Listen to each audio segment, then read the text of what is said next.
Well, all right, everyone. Hello.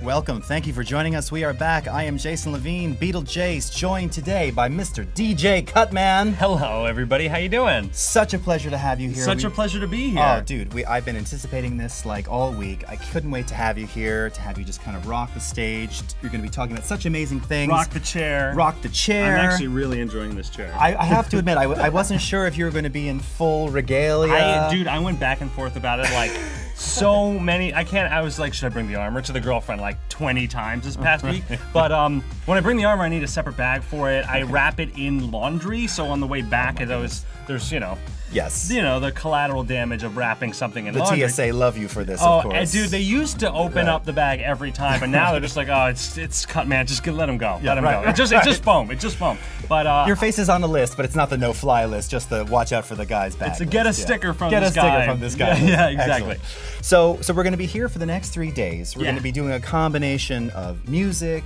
animation, editing, and I'm glad you brought that up because you've got so many properties online. I know, it's nuts. I mean, even when I was just trying to get some backstory to figure out, okay, I'm curious what type of music and what you're going to go with. You've got the Game Chops. Right, the record label, and the YouTube channel. And the YouTube channel, which is what I stumbled upon first. And if you haven't checked out Game Chops on YouTube, yeah, in fact, let me give you a link. Yeah, right now. Okay, you're gonna put it in the chat right now. I've actually got it on my screen too, I can't Michael. not. I got banned. Yeah. Can you mod me? Can somebody mod me in the Twitch chat? Oh no. I was gonna. You forgot to ask the mods. Yeah. Right. Yeah. So I'm the guy who got this message deleted just now. Am I good? All right. And I've got it on my screen too, Michael. If you want to pull it up. Still not modded, so I'll be careful. Anyway, it's youtube.com/GameChops until I get my sword. I see a lot of friends in the chat though. Hey everybody. Oh, my screen would help if I were actually plugged in. I got so excited I didn't even plug in my machine. Yo Die, the Twitch cheering is not live on all channels yet. They're just rolling it out to individual channels. But I've never been cheered. Permit. Okay, I'm permitted. I'm not modded, so I get one link right now. And you're gonna see it right there. So yeah, so youtube.com/GameChops. We've also got your Cutman Plays. That's right, that's my gaming channel, and it's mostly my like raw creative outlet right now. Cutman Plays is where I've been making, I'm a Twitch partner, so I have an hourly commitment of how much I have to stream on Twitch. And then I thought for a while, I love YouTube. I've been seeing a lot of success on the Game Chops YouTube channel, and I watch a lot of great guys make video game music and I mean, not make video game music, but play video games on YouTube. And I figured I'd try making a video. And what it has done is you made a few, I see. One or two so far. There's quite a few of them, yeah. And I've just been having a blast with it. It is, and I know it still like qualifies as work because I'm like uploading content to the internet, that is my gig. That's right. I'm like the most at peace when I'm like playing a game on Twitch and then editing that gameplay footage later. I don't know why. Something about I just enjoy the subtle performance of playing a game and making jokes. Right, well, and it's actually, and the process of doing that, of making kind of the highlight reel or the best ever, just kind of cutting it together, this is a big thing, right? Yeah, I mean, yeah, absolutely. When we had Synapse a few weeks ago, we were talking about this because he does the same, and he does like tutorials even on how he makes his selects and then adds music and does all of this stuff, generally in Premiere Pro as well. Yeah, and then I also wanted to mention This Week in Chiptune. Right, exactly. Yes. Yeah. This Week in Chiptune is the project that really changed my life because I was doing it. I got my start in 2010. I was literally DJing on the street. Nice freestyle, dude. Much love to Eric Kim. Do it Eric Kim again. is leaving the house. Again, yeah. So I was DJing on the street in 2010, and I moved to Philadelphia. I was closer to Baltimore, New York City, Maryland, getting actual DJ gigs. Okay. And the amount of chiptune music I can play at a club or a bar is low without backlash. Because you're trying to get people on and off the dance floor, buying drinks, that kind of stuff. Right.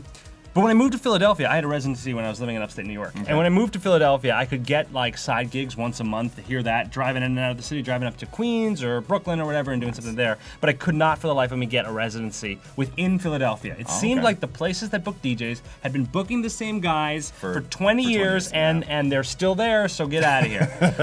You have no chance. Or go to the bar. So I just marry into the family. Something. Yeah. Something, right. Still trying to figure that out, honestly. But But I started doing what I originally dubbed a virtual residency on the streaming website for DJs, Mixify. Later, I moved to Twitch once they launched their music channel, which has now become the creative category, which is where we are today. Right. And I did maybe 30 episodes of the show, basically just finding new chiptune music that came out that week. This week in chiptune, it was the chiptune music that came out in that week. And at the beginning, I was very strict. I would only play music that was less than 7 days old. Oh, okay. And that constraint really helped me focus and put together these like really fun, simple hour-long sets. And then I launched a Patreon for the show a little over a year ago, and that's when everything changed because it was a podcast. I was paying first $5 a month, then $10 a month, then $25 a month to hold all these episodes. And as the catalog grew, the cost grew too. And I was like, I remember I did one on Christmas Eve 2 years ago. I brought my mixer and all my setup to my mom's house. We a big 50-foot Ethernet cable. We went to the living room and I played all Christmas chiptune music on Christmas Eve. Nice. And I remember while I was setting up, I was like, I don't know how much longer I can do this. It's more expensive every to actually show broadcast it, right? To have the equipment, but then also buy the music, and then also keep the hosting up. I launched a Patreon campaign shortly after as like a kind of latch step to be like, if the audience can help me support it, then I'll keep doing it. Engage actual interest. Yeah, exactly, because it's easy to be like, hey, that's a great free thing that I just got because I was sitting in front of my computer, but like, will somebody help me support it? And we hit the cost of the show, which I think was like $40 a month. Okay. We hit that in the first day. Right. And I was like, well, it's paid for, great. Now something's happening. And now it has grown to a larger amount. I don't even know what the number is off the top of my head, but enough for me to not only sustain the show, but actually take time out of every single week to find music, curate music, that's amazing. make a beautiful website that has all the shows, and put all the shows on YouTube channel like we're looking at right now. Right. I just even the time and the premiere license to like make those first videos. That's all supported through Patreon.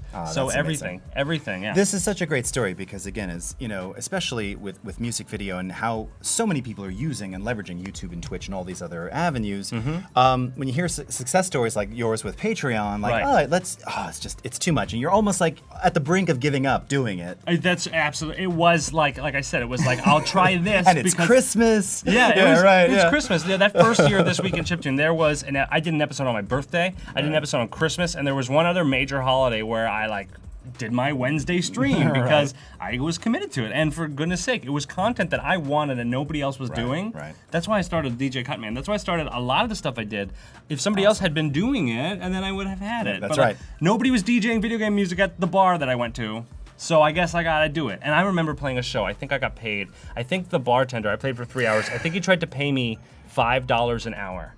And I was filling in for somebody who didn't come up. Didn't show. Who didn't show. I filled in, I played for 3 hours. He tried to give me $5, and this was like a gamer bar. Right. And I remember being like, listen, man, if it was a so hard night, like, don't even pay me. I got to go to a place and play the music I like for people who liked it. And people dug it. Exactly. Really liked it, yeah. And I started going to conventions. I started to go to expos and Comic-Cons and all that kind of stuff, and seeing these people that honestly I didn't really know existed. Like I didn't know so many people were into video games and game music and going outside their house and all these difficult things. My first convention was Magfest, the Music and Gaming Expo, which is now like I'm now actually a volunteer department head at Magfest. I was gonna say I'm on the board of it or something. Yeah, I am one of the music department heads at Magfest. That's amazing. And it was the first convention I ever went to. It's a fusion of music and gaming, so it's basically a big gaming fest. Panels, gaming celebrities. Game Grumps and those guys come through, and but a 24-hour arcade, like a huge arcade with arcade cabinets, console free play area, never closes for the whole weekend. So I say 24 hours, but it's really like 72 hours. And then concerts from noon to midnight every day. So it's like a music festival with this huge gaming component inside of a hotel, so you don't really have to go outside. That's right. Yeah. And I was not in that environment for 10 minutes when I was like, I have to do something for this. I found my people. I need to do something for here. So I helped my friend. I helped my friend like at his booth, and I actually had the first chance to really ghost, like, shadow a DJ. Like, there was a DJ that playing at my friend's panel. That's how crazy that Magfest is. It's a panel that had a DJ playing at it. And I got to just stand behind him and watch. And I was like, so, like, you just basically just play a song, and then before it ends, you play another one. He goes, yeah, man, it's pretty easy. You just it's like the important thing is to play music that people like, but you can look out there and see if they like it. And I was like, I get it. So after that con, I spent maybe a month. I was working in a recording studio at the time. Okay. So after sessions, I would sort of research DJ software and mess around and see what I could figure out to put together. And then that same friend who brought me to Magfest was like, hey, I have a video game themed art show coming up at the bar where the guy tried to pay me $5. And he's like, would Payback. you? Yeah, well, we'll pay it forward. We'll pay it forward. Yeah, that's right. Let's be positive here. Right. And Game grumps. yeah. Magfest hype, 170 days. Oh, the countdown has already started. The countdown's going. That's right. Breaker says. Yeah. So yeah, that was my first DJ set. Actually, was at that event. And oh, dude, I was so nervous. I had a handwritten set list, even though like it's all on my laptop. I had a handwritten set list and be like, at bar 84, get ready to transition. Right. You know, like, That's hilarious. And it was cool. And actually, if you go to my SoundCloud and I don't know how you do this, but if you can scroll back 600 tracks, that very first set is still up on my SoundCloud. Actually, That's you know what? I think. Ooh, yeah, let's find it. Let's definitely I think find it's Video Game Music 1. I think that's because a really very specific name. There it is. And 6 years ago. Nice. Let's see if I get banned. That falls in line. I got banned. You know, no. it's because I'm not modded. Oh, okay. Is anyone Sorry. in the room a mod? Well, we can ask. Yes, that's okay. We'll get them posted. We'll find it. They'll Okay. let you do it. Okay. All right. I guess you guys could click the deleted link and see it. So, All right, it is soundcloud.com/DJ Cutman/videogamemusic1. Yeah. All lowercase, all one. And it's in the Oh, chat. there it is. Michael All right. just did it. All Awesome. right. Awesome. That really did just happen. If you want to just click on my name and mod me for the duration of this stream, I like to share. I don't have it. like the auto ban thing on my right. channel. Wow. I'm like, yeah, post your links to your SoundCloud. It doesn't matter that it's the middle of my DJ set. I'm That's sure right. somebody won't like this song and won't want right. to tune in Right. to your edit of something that we're not allowed to play on this stream. So I So can't chat for another 9 minutes. oh no. Am I okay? Well, that's okay because you know. That's so, right. so we've got a lot to do. We've got a lot to cover. Oh, we do. over We the have next work 2 to days. do on this stream. And what I figured is now it's funny because you mentioned that you're working in studio. So I too am a recording engineer. Yeah, of so course. we share a lot of things in common. And one of the things that I was really interested in when we first started talking was this concept of your animated album art and just one of the unique ways that you really.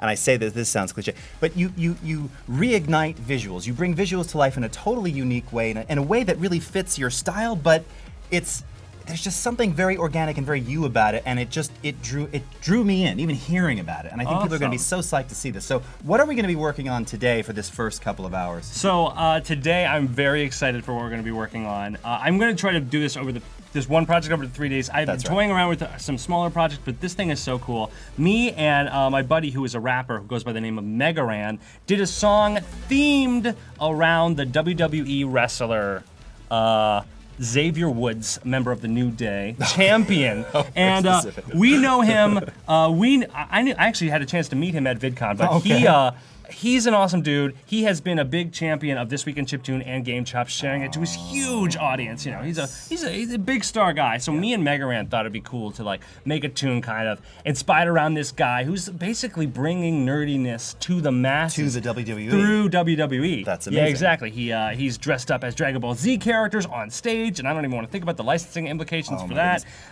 We were just talking, Eric was just talking about juxtaposition. WWE wrestlers, chiptune gamer. Yeah, guy. exactly. I mean, it's kind of like you wouldn't necessarily put those two together, but that's amazing. Yeah, and it's amazing that he's behind it, like that he's really into it. And that's the thing is that I had learned about him first because I'm not a huge sports fan. Right. I'm not big politics, kind of the same thing. I personally was WWF. That tells you I how long remember ago the that is. Federation, Right, but the that's World right. Wildlife Fund was like, get out of here, Get out of guys. here, that's Get right. out of here. So I just have the album art finished. I downloaded the final edit in my hotel yesterday. Nice. And we have it right here. And can we zap over to my switch screen? over to Am I still Cutman banned? screen? I'll try No, not to we chat. got it. No, you're Okay, good. Ooh, nice. Long's at the gym all day, so that's awesome, Long. Get fit. He's going out for WWE soon, right, Long? Yeah. Can you read chat? Yes, we can. Yes, we can. Ask away. Sorry, I've been occupying all this time. It is my fault, so you can blame me.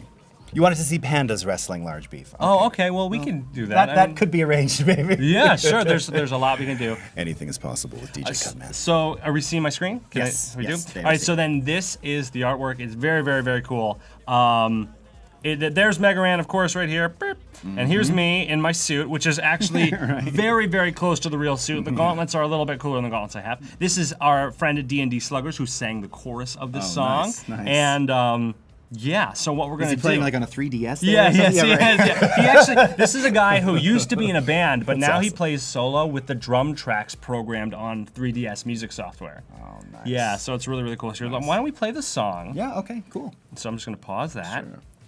And there's music coming from another source. I just paused mine. Is it? Is it? Well, that seems to be coming from you. Oh, that's my first mixtape. Okay. How long was that going on? That was going for... We've been hearing two different types of music at the same time. That's like a real DJ set right here. This is how classical composer Robert Schumann had to end things, because his parents made him listen to two types of music simultaneously for the better part of his life. Yeah, we don't want that to happen. Well, I mean, you know, I don't want to out myself so much, but for a while I was working a day job where I would practice DJing by cross-fading between YouTube and SoundCloud players during the day. I'd just be like playing music, and it was okay to have our headphones on. Right. It was like an office job, but we were doing like kind of creative stuff. You ever go into like a McDonald's or like a fast food place and there's like a flat screen with a menu on it, yeah, sure. and then like maybe the menu fades and there's Sure, like donuts scrolling by or like coffee being poured. Right. Yeah, I scrolled the donuts. Oh, that's that was my job. I worked for Aramark for 4 years, scrolling donuts and Nice. cross-fading peppers and stuff like that. And during that, It's all about the journey. yeah, well, for journey me, to Cutman. it was surviving that area and keeping Cutman going was all about figuring out a way to keep my creative brain occupied when I was doing this very dry work. And for me, what it was one, cross-fading songs, between YouTube players and kind of like getting a sense of what would sound good into what. But And this was just like live crossfading. You weren't necessarily... no, like I literally two matching. YouTube windows and I like hit play on one pause, and then fade it down. And then and it's like that's like 3 seconds out of the day, so nobody cared. But for me, it was trying to flex any creative muscle I can while I was doing that very dry job. So after a while, I felt like the making of the menus and the fading between the different things really kind of sort of flexed what later became my DJ muscles, transitioning from one thing to another thing. Right. And while peppers and coffee is not the same as, dubstep and drum and bass, it's not. I think dubstep's a little muffiny, if you ask me. Right. But yeah, I any way to keep that creative mind flexed, so when I would get home, I would be ready to go. That's and what music. you'd be ready to do. Yeah, that's exactly. awesome. So, okay. Yeah, so let's hear the tune. Yep, let's do it. Look at these all the unreleased tracks. Yeah, oh, nice. This might be loud. I don't know. Okay, we got it. So this is a work of my Shovel Knight remix with it's a new mix down and a new lyrics by Megaran, and with a chorus by D&D Sluggers. Pick pass, pick last. They told us to get gone, get back. Now it's time to kick gas. But straight out of the projects, the desirable objects. You'll be proud of your progress, cause nobody can stop it. So you must not have heard the nerds have gotten confident. We used to be the opposite, we take it as a compliment. My position's prominent, now cats are getting jobs in this. Cognizant of times when I remember what my mama said. Games were a waste of time. I would say she changed her mind. Now we gotta lay to rest that antiquated state of mind. We can move ahead, push forward, you can stay behind. The chorus. Yeah, no, I flexed. I worked so hard on this mix too. I learned Melodyne for the chorus. Yeah, because Megaran doesn't need it, but the chorus has like a ton of stacks. So I like bought Melodyne, watched every video tutorial, and here it is. And that's D&D Sluggers, this guy. The faces, dude. I love his voice. Yeah, he's.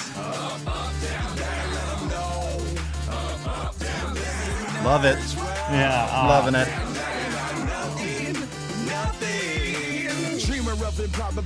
All right, so there's a second verse, but I don't want anybody to rip the VOD and take this out. But it's coming out soon. It's coming out, and we're going to be working on the music video today, the animated album art. So here's the art. Okay. Are we getting ready to go? Let me hit the tunes. Yeah, get your soundtrack going again. Let me go. Let me put on an Undertale song. That always gets me in the mood. Okay. And so the first thing we're gonna do is we're gonna do a save as. We're just gonna get right into it. Okay. The D&D Sluggers chorus though. The first thing I do is I create a new version of the album art so I don't wreck it, because it's really easy to. First thing I do is I create the new album art. 1920 by 1080. Okay. HD resolution, and we changed our canvas size. Okay. Now, curious, because you are a video person as well, so Yeah. you're still doing it in sort of classic 1080p HD? Right. 4K, no. And no one, I haven't seen a computer in real life that has looked better at 4K than it is in 1080p. Shooting at 4K is a little different. Right, different story. If you're filming Reframing, recropping, recomposing. It's awesome. And Right. I mean, one of the reasons I love my Let's Play channel on YouTube is if I shoot at 1080p and I need to do an extreme, like, Game Grumps style close-up on my face or John Tron style close-up on my face, and it gets really grainy, that's part of the comedy. It's part of but it, if yeah. I was doing a drama or some action movie, you wouldn't want to be Episodic like, something. Right. So, yeah, 4K has great value there, but final renders going out there to YouTube, Right. for me, I think 1080p is kind of like a clean, high bitrate 1080p export Right. is as good as our eyes. I really do feel that way. And it's really great that you say that. It's interesting that you say that because, of course, we've been doing a lot of things on the stream here talking about 4K. I've been showing a lot of 4K. I still shoot 1080, so I can do 4K on my iPhone, but I'm still shooting 1080 with everything else.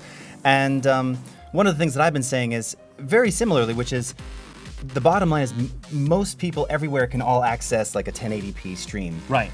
Even with super high bandwidth via YouTube, you're not always going to get super great playback. Yeah. It's not so reliable. And again, working with it, producing it can be a bit of a bear if you don't my really gosh. need to. Right, Yeah, exactly. if you don't need to. I shot a vlog at the YouTube space in New York because my channel broke 50,000 subscribers and YouTube sent me an email, but like, hey, if you want to come and shoot at our space, you're allowed to now. And I was like, great. I shot a 4K vlog. And the memory card kept running out. I was like, man, it must be a small card in this thing. Way to go, Google, give me a small card. I pop it out after shooting for like 4 or 5 minutes, and it's like 64 GB. And I was like, oh, there must have been some other stuff on it. I pop it in, and like it looks beautiful. And that vlog, it turned out like great. I don't know I don't even know what camera I shot it with, but it was awesome. Right. But oh my god, then dealing with it. Luckily, I didn't have to do any effects, so I was just cutting it raw, and Premiere handled it fine. Oh, yeah, right. But copying it to my Dropbox to go home. Right. It's a challenge. And the thing is, I mean, recently I was showing some 6K stuff on here, and I was giving the stats, God. and it was shot with Red Dragon. Oh, yeah. So 13 seconds of 6K Red Dragon footage. I don't even want to know. It was 1.2 gigs. For 16 seconds? 13 seconds. 13 seconds. Right. So here you're going 4 or 5 minutes. Oh, the card must be. Well, there's stuff on it, right? I mean, you can imagine. And now with Red Weapon 8K, I mean, that is just. Why? Why do it's, we gotta go that big? it's, Though? I you guess know. we have that more detail, right? It's got to be something. I think again, for recomposing, reframing, cropping, Stabilization, I changing, guess. doing an entirely different movie from the upper left-hand corner of the capture. I don't know. I mean, there's a lot of things, and people are saying too, like, yeah, 4K is beautiful. It is super pretty. Well, it all depends on what you shoot it with, right? Yeah, absolutely, and beautifully shot 1080 with a nice lens, with a nice camera. Heck, even with a mobile device lit properly. I mean, that's Yeah. the one thing too. And actually, the photographers this morning were saying this. If you've got an iPhone or a Samsung with good lighting, your video, your photography, it can be beautiful. I mean, it's certainly something. I mean, they've got huge billboards here in San Francisco from Apple, all shot on the iPhone. Yeah. So you can stick it up on a massive billboard; it can still look great. But I totally agree with you, and I love hearing that you're actually doing it at 1080. That's pretty cool. Yeah. Well, the thing is, iTunes album art resolution is Right. 3,000 by It's 3,000 by 3,000. 3,000, So yeah. that anything that I this was a commission, and anything that I commission has to be 3x by 3,000 by 3,000. Right. So it all can go to 1080p super easily. Right. Pushing up to 4K, not only and you might have been watching while I've been doing this stuff. I'm sizing everything down, which if I want to do shit like this in After Effects, like I'll be able to without getting grainy, without pushing it beyond 100%. Right. And that's really important for me. Now, have you ever used After Effects detail preserving upscale to do any upscales, like from 720 to 1080, or even up to 4K? Yes, I have. And Yeah. sometimes I use a lot of VFX, which is what this USB drive Oh, okay. is, and it's Got got your all my dongle there, or- it's got all my like VFX like loops, Oh, nice. like Okay. lights and like bubble things and stuff. And some of my favorites are 720p. So what I do is I bring them up to in After Effects, and if I feel like they're looking a little grainy or gross, I just Gaussian blur them, Yep. and then put a blend mode on, and then I always, I do a lot of chiptune stuff. I do a lot of video game remixes, and when I started, I didn't always have the best quality samples or the Oh, best okay. quality recordings, Oh, you know? okay. So what I learned... Actual 8-bit transferred over, like Yeah, you know, no, single like, mono it's one thing speaker. if it's from an 8-bit system, it's Right. another thing if it's like an 8-bit wave That's file. what I'm saying. Yeah, An actual exactly. 8-bit wave file. Yeah. For those of you who don't know what that sounds like, It's garbage. it's garbage. It's Yeah. not usable. There's It- a constant noise. You could do it in Audition, convert it to 8-bit. You'll see what we're talking Yeah, about. oh yeah, just like Yeah. when you just... But anyway, what I learned is that if you process that kind of stuff with certain tools, Yeah. you can smooth out those rough edges. right. And that happens when upscaling stuff in After Effects, or it happens also with audio. Sometimes just putting some reverb on something kind of gross can kind Right. of soften it. Soften it, smooth it out, smooth Shit the in, edge. shit out is the kind of saying, but I found sometimes you can use kind of something that's rough or distorted or Right. over compressed. You can use it in a creative way and it can be good. That's right. The dirt can actually add to the sort of just the feel of the whole tune. Right, I piece, actually you know, made the a grit. song that I wanted to. It's on this playlist actually. Oh, okay. Let me see if it is this one, Nest Coast. This tune, actually, what I did is I took the main like Rhodes chord thing and I uploaded it to YouTube and ripped it down because somebody made the joke. It's like nice. YouTube distortion is Right. the tape saturation of the current generation. Oh, And my I was like, goodness. all right. All right. And I have That's this a like stretch, but nice, yeah. Well, I mean, you know, we grew up Yes. listening to vinyl, growing up to some tape. There's In that its own sound. way. In There's its that own way. That's right. Yeah, and I mean, like, Yeah. tape has a frequency response up to 30K, and That's YouTube right. videos like, Right. But Roughly I 14. did that to this, and then compressed it, and this has this nice, like, it almost sounds like vinyl distortion, but it's not. Nice. It's actually compressed YouTube Maybe even distortion. a little pumpy too. Yeah, Like, exactly. nice. Yeah, Cockroach Films is saying you should try the Neat video plugin for Premiere Pro for noise. So good. I mentioned it here. I'm a huge fan of that. If you've never tried that I before. haven't, no. So it's one guy. He's been making this. It's called Neat, N-E-A-T. He's been making this noise reduction plugin for ages, and it's visual noise reduction for video. Yeah. It's phenomenal. Like if you've ever done denoising in Lightroom or Photoshop, this is that equivalent, and in some In cases video. even. But and it's- what quality do you mean, like noise? Because I know what noise is. Well, like obviously. chroma noise and actual like luminance style distortion noise. and stuff? Yeah, well, and just similar things. Like if you were blowing something up and you ended up with just a lot of just artifacted, you know, Oh, yeah, looking video, this can really fix a lot of that. So and what's it solve a lot called? of that Neat stuff. noise reduction. Neat, yeah. And if you shot something like the ISO is too high, so again, Mm-hmm. DSLR shooters, because you can go up to 6400, 12,800, 24,000, 5,000. Yeah. You're gonna have noisy footage. So this really tackles luminance, chrominance, and then has like post-noise reduction sharpening so that you can bring back some of the clarity that you sometimes lose when you soften or when you I'm just gonna write this denoise. down. Neat, Yes, Neat video. That's what it's neat called. video Noise reduction. Yep, reduction. can't miss it. And Alright. he's been making it for Premiere Pro and After Effects for years. Oh, yeah. And I probably bought licenses. I probably bought about 15 licenses of this Really? plugin over like the last 10 years. Yeah, Well, and that's nice of it's you. really, really good.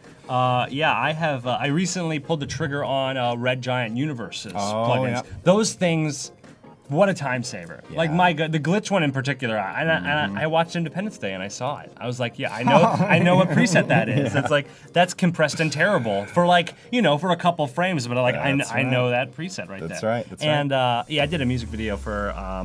I did an actual fully edited animated music video for an Undertale song, and I used a ton of that stuff. That's on one of your channels, right? That's on Game Chops, That's yeah. on Game Chops. Okay, I was gonna say I knew I'd seen that. I thought Okay. we were gonna watch some stuff, but I already got it started working on it. Oh, okay. so- And we can and when you all right, so now let's talk about this for a second because one of the things you were telling me was a lot of times when you do this, here you were fortunate obviously to have everything layered, separated.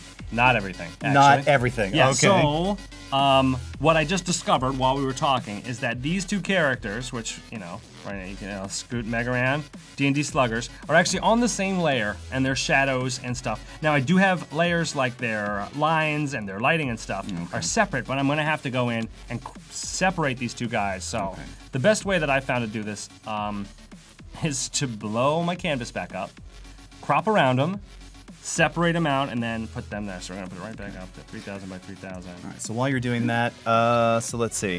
I'm just getting some questions here. Oh yeah. Yeah. Oh, Jan Eric, does it remove banding too?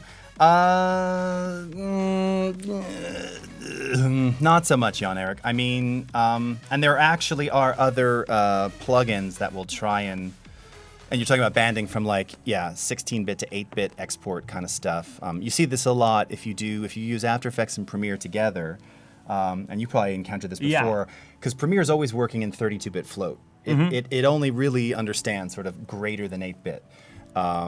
by default. After Effects, of course, you have to manually switch 8, 16, 32. So like if you've got an After Effects comp in Premiere linked, but you forget to change After Effects from 8-bit to 16, when you export out of Premiere, it's 8-bit. Oh, really? Yeah. So you're going to get banding. So if you got any kind of vignetting or anything like that, or like fade up from black, you're going to see banding. So how do I just do that on the export then? So well, you just make sure that After Effects is in 16-bit before you export. Oh, I see. Yeah. So what if so if you dump out After Effects in 24-bit, Premiere's going to screw it up? Oh no. So anything greater than 8. So that's the thing. So Okay. Premiere doesn't care as long as it's greater than 8. It's the same with effects. So like I use a ton of Red Giant. I also still have their old school Misfire plugins, which is all the film scratches, Oh, yeah. camera shake, grain noise, blotches, splotches, micro scratches. Those are 8-bit effects. So if I'm working in 4K from red footage or ARRI or a mixture of DSLR, again, the footage, you can drop it in the timeline. It always thinks it's in this 32-bit float container.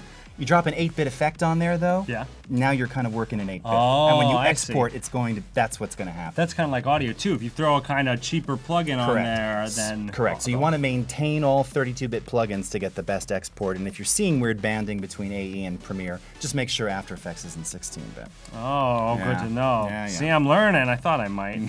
All right, so I got Megaran separated. That was here. very fast. You did that so quickly. Yeah, there wasn't a tremendous amount to do. It was mostly cropping out the lines, and I'll have to do this again. And then the paste in place. And if you don't know about paste in place, you get ready to stop being frustrated because check it out. I'll just cut, and if I paste it, it puts it right in the middle of the composition, and that's normal. But if I go, I think it's paste in place, Command-Shift-V, it puts it right where I cut it from, and now I have D&D's lines, and I have Megaran's lines. And who did the illustrations here? Oh, does she have? She has an artist name, and I want to say okay. it, but I don't remember it. I actually don't. That's okay. Yeah, we can come back to it. But Her name's Christina, and I'm so grateful for her. And her name's got wolf in it, and I just should have come prepared. Yeah, can I just search wolf on Twitter? I'm gonna get some furry stuff. You might get. Yeah, I'm trying to. She's early. Jan Eric's asking, my footage is from an aging 9. Oh, D7000. It's got banding, grain, and more. Yeah, I mean, as Cockroach Film said, you might be able to remove some of that. Some of that you can probably also possibly control or attenuate a bit in After Effects. But yeah, D7000, it's a little tricky. But we can talk about that later. Okay. I found her. You found Christina her. Dalen. Blitzwolf. Nice. Wolf, not Wolf. And she's awesome. She does 3D, 2D. She did a bunch of stuff for Magfest, the event that I was working Nice, on. yeah. She's done pixel art. It's just, yeah, she's great. Yeah. And Great style. Yeah, and what I think she totally nailed with this piece is the expression on both these guys' face. Megaran, nice, serious, but a little combative, which matched the thing. And the D&D slugger's like, like so great. it's just, yeah, it's great. So And there's like great detail too. Like, yeah, no, it's a real nice. feels very human and like. And I think that's so classic, important. yeah. I think that's so important. So we have now, what's used is clipping masks to bring down the colors, shines, and lighting. Right. But you see now that we've broken up the color from just Megarans and D&D Sluggers, the clipping masks no longer are being applied to this character. So what we're going to have to do, and this is a little bit of a cheap workaround, I'm just going to duplicate all of them. Look at that mess, and we're just going to clip them all back. And now D&D's got his stuff. And this isn't the most efficient thing I've ever done. Like we have some duplicated stuff, and this happens at audio too, where you kind of like want to hide some frequencies or some things, and then your result is you kind of have duplicated stuff. But luckily, since I'm going to be dumping these down into just transparent pings for After Effects or smart objects, it's not going to cost me anything. No, they'll be much leaner by the time they make it over there too. So we got. Let's see. Does D&D have shadows? Yes, he does. So we're almost done. Jan Eric, that's a great idea, and you know I do this too. I just did that on stream too, right? If something's kind of already gritty, then, and this is what you were just saying, embrace the grit. Yes, You know? exactly. Use to your advantage. It's like just another tool in the palette or whatever. He says the benefit is that now he has to add funky disco to all of his vids because it'll look so 70s. We could do that. could Yeah, do I have just the fonts for that actually. The D&D shadow. Beware furries. Ellie rocks. Oh, maybe you know, Michael. Paste in place, Control-Shift-V on a PC. Do you know? On the Shift-V? Mac, it is. It's in Edit, Paste, Special, Paste in Place. Yes, Ellie rocks. Hey, does the zoom work in here? If Oh yeah, they'll see your zoom. Oh, Yes. that's great. Wah, wah, wah. There it That's is. one of my favorites. Yeah. Yeah, me too. When I found out that works on a stream, it doesn't work on every. Yeah. Oh, same in Illustrator too, by the way, Ellie Rock. Same, yeah. same shortcut. So let's look at these guys and see if we Okay. have everything. We got Megaran's lines, we got D&D's lines. I'm gonna pull all of D&D's stuff down here and kind of separate them, which is really kind of what I should have done in the first place. Get them in their own little places. Do we have all of them? But you do have everything nicely layered. I don't see Yes. any. Well, you have one layer 37, but that's okay. No, Christina did a really, really good job. And she sent me the Wonderfully finished thing, and I was like, hey, so is the background finished? And she's like, it looks good, right? And I was like, just like, but if you hide the characters, do you see it? And she's like, I thought you were gonna ask for that. And I was like, yes, I need it, please. So she was such a good sport, even though I didn't request it when I first commissioned her. Having that finished background, really like this is so much. This kind of work is so much harder without the full composition. Whoops. Oh, that's right. We were originally thinking about doing this in black and white. Nice, yeah, and that's pretty cool too. Although the color really. Yeah, no, the color well really done. pops, Yeah, and I think that really it. well done. Where's our backgrounds? Oh, they're invisible. Okay, so it looks like we now have D&D completely separated. What is that? What is that? Megaran separated, but his shadows are not together. So we're gonna find that. We do a little bit of searching here. Okay. And I'm just gonna make sure that auto select is on. I'm gonna click on the layer. It's gonna show me where it is. Oh, yep, sure it is. It's out of the Megaran folder. So just drop it in underneath the Megaran color, and then we'll see what is this. This is smoke in the smoke layer. What is smoke copy? We'll drag that into the Megaran thing. That's part of him. And then what are these little hazy bits? What are they? And it looks like it might be some light sources or something. Oh yeah. So that stuff. Thank you, Zane is lame. Whoa. Well, naturally. Open the pod bay doors, Hal. Thank you, Eric. Okay. All right, let's see. We had some. What is the lights? That's right. That must be what these color things are. Let's hide the background again.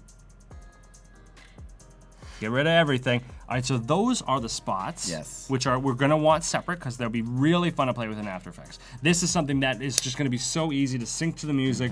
We can even do it kind of crudely, so they're like flashing, and Right. it's a very cool effect. Right. All right. And one thing I wanted to mention too. Now, of course, you'll be doing more of this tomorrow, but Right. I thought it might be worth mentioning now is that one thing that you do that is really unique to this process is that, well, today you'll mock it up, I guess, with like a stereo mix, right? Yeah. Just to get things in place. But by tomorrow, you're actually going to be using individual instrument tracks, bass, drum, bass, Right, guitar, exactly. whatever. So it we're is. going to be able to control different elements of the track, different elements of the video with different elements from the track. Right, based on the amplitude or frequency of the... I think it's all based on amplitude. It's amplitude based, Yeah, okay. because I use After Effects' convert audio to keyframes, which I believe just like looks at the loudness of the thing, which is, loudness is the thing that we're most attuned to. Sure. So it adds this nice, usually cool looking audio reactiveness. It adds to render time though, and Absolutely. it's not like GPU, not like it just takes longer, even though it shouldn't. Like I'll see my renders take 3-4 hours, and my GPU and CPU will be at like 35%, Right. and it's because it's not just like rendering out a big beefy video 3D sequence. It's like looking at a keyframe, moving a bunch of stuff, then it renders. Then looking at the next keyframe, moving a bunch of parameters, and then renders. So it's costly on the render side of things, but the effect is so cool. And I've never had a video take longer than 10 hours. Yeah, which is like it's overnight. You know, that's legit. We joke. I mean, you'll remember this in the audio days. I mean, that's for like very advanced looking motion graphics and animation. It used to be overnight just to like normalize a file. I know, or, exactly. Like, to do exactly. like a basic noise reduction on something, it would take a day and a half. All right, So let's pull. I don't need the black and white. Let's go back into our Your HD. canvas, yeah. Just going right back in. Looks great. Yeah. Perfect. Done. Cutman's in the right place. Yeah, that's right. All right. So then, now I still feel like, oh yeah, the glows. This is the. I got too excited. Hold on. All right, the glows. D&D has his own glow, and I'm just gonna do this. I don't know if you guys at home ever do this if you're working on stuff. I like to have 2 background layers, a white one and a black one, just so I can see this kind of stuff. Yeah. Like, oh look, that was really easy to find once I decided to just make a black layer. Bump, bump, bump, and we're just gonna crudely select it, copy, paste in place, wrong button, paste in place, wrong button. We're I've been working on Windows a lot lately. All right, you notice that the new one is much brighter than the other one. When you do paste in place, it doesn't copy layer opacity or blend modes. So I'm just gonna look at the glows and see. Oh, it's 40% normal. So well, I'm about 40% normal too. So let me have that in comment. This is D&D glow, and this is Mega Man glow. CH YOLO is here saying hello. It's Cutman. Hey, Cutman what's is up? with us. Chijolo, what's up, dude? It's one So- of my label mates. Oh, Actually, nice. There's some good friends in Chijolo, here. nice. Yeah, Mike is here. Oh man, what's up, everybody? Hello. Tech Nuggets. Will After Effects run correctly on an ATI Radeon HD 5770 with 1 gig? I don't see why not. That's a video card. Yeah. After Effects doesn't do a whole lot on my GPU. Yeah, so, and again, now there's more of this, and you're going to start to see there's more things leveraging GPU in After Effects now. So, Yeah. for instance, the Lumetri Color panel, which we brought to After Effects in January, which we introduced in Premiere a year ago. Right, I love That it. is now GPU accelerated in After Oh, Effects. it is. Gaussian blur.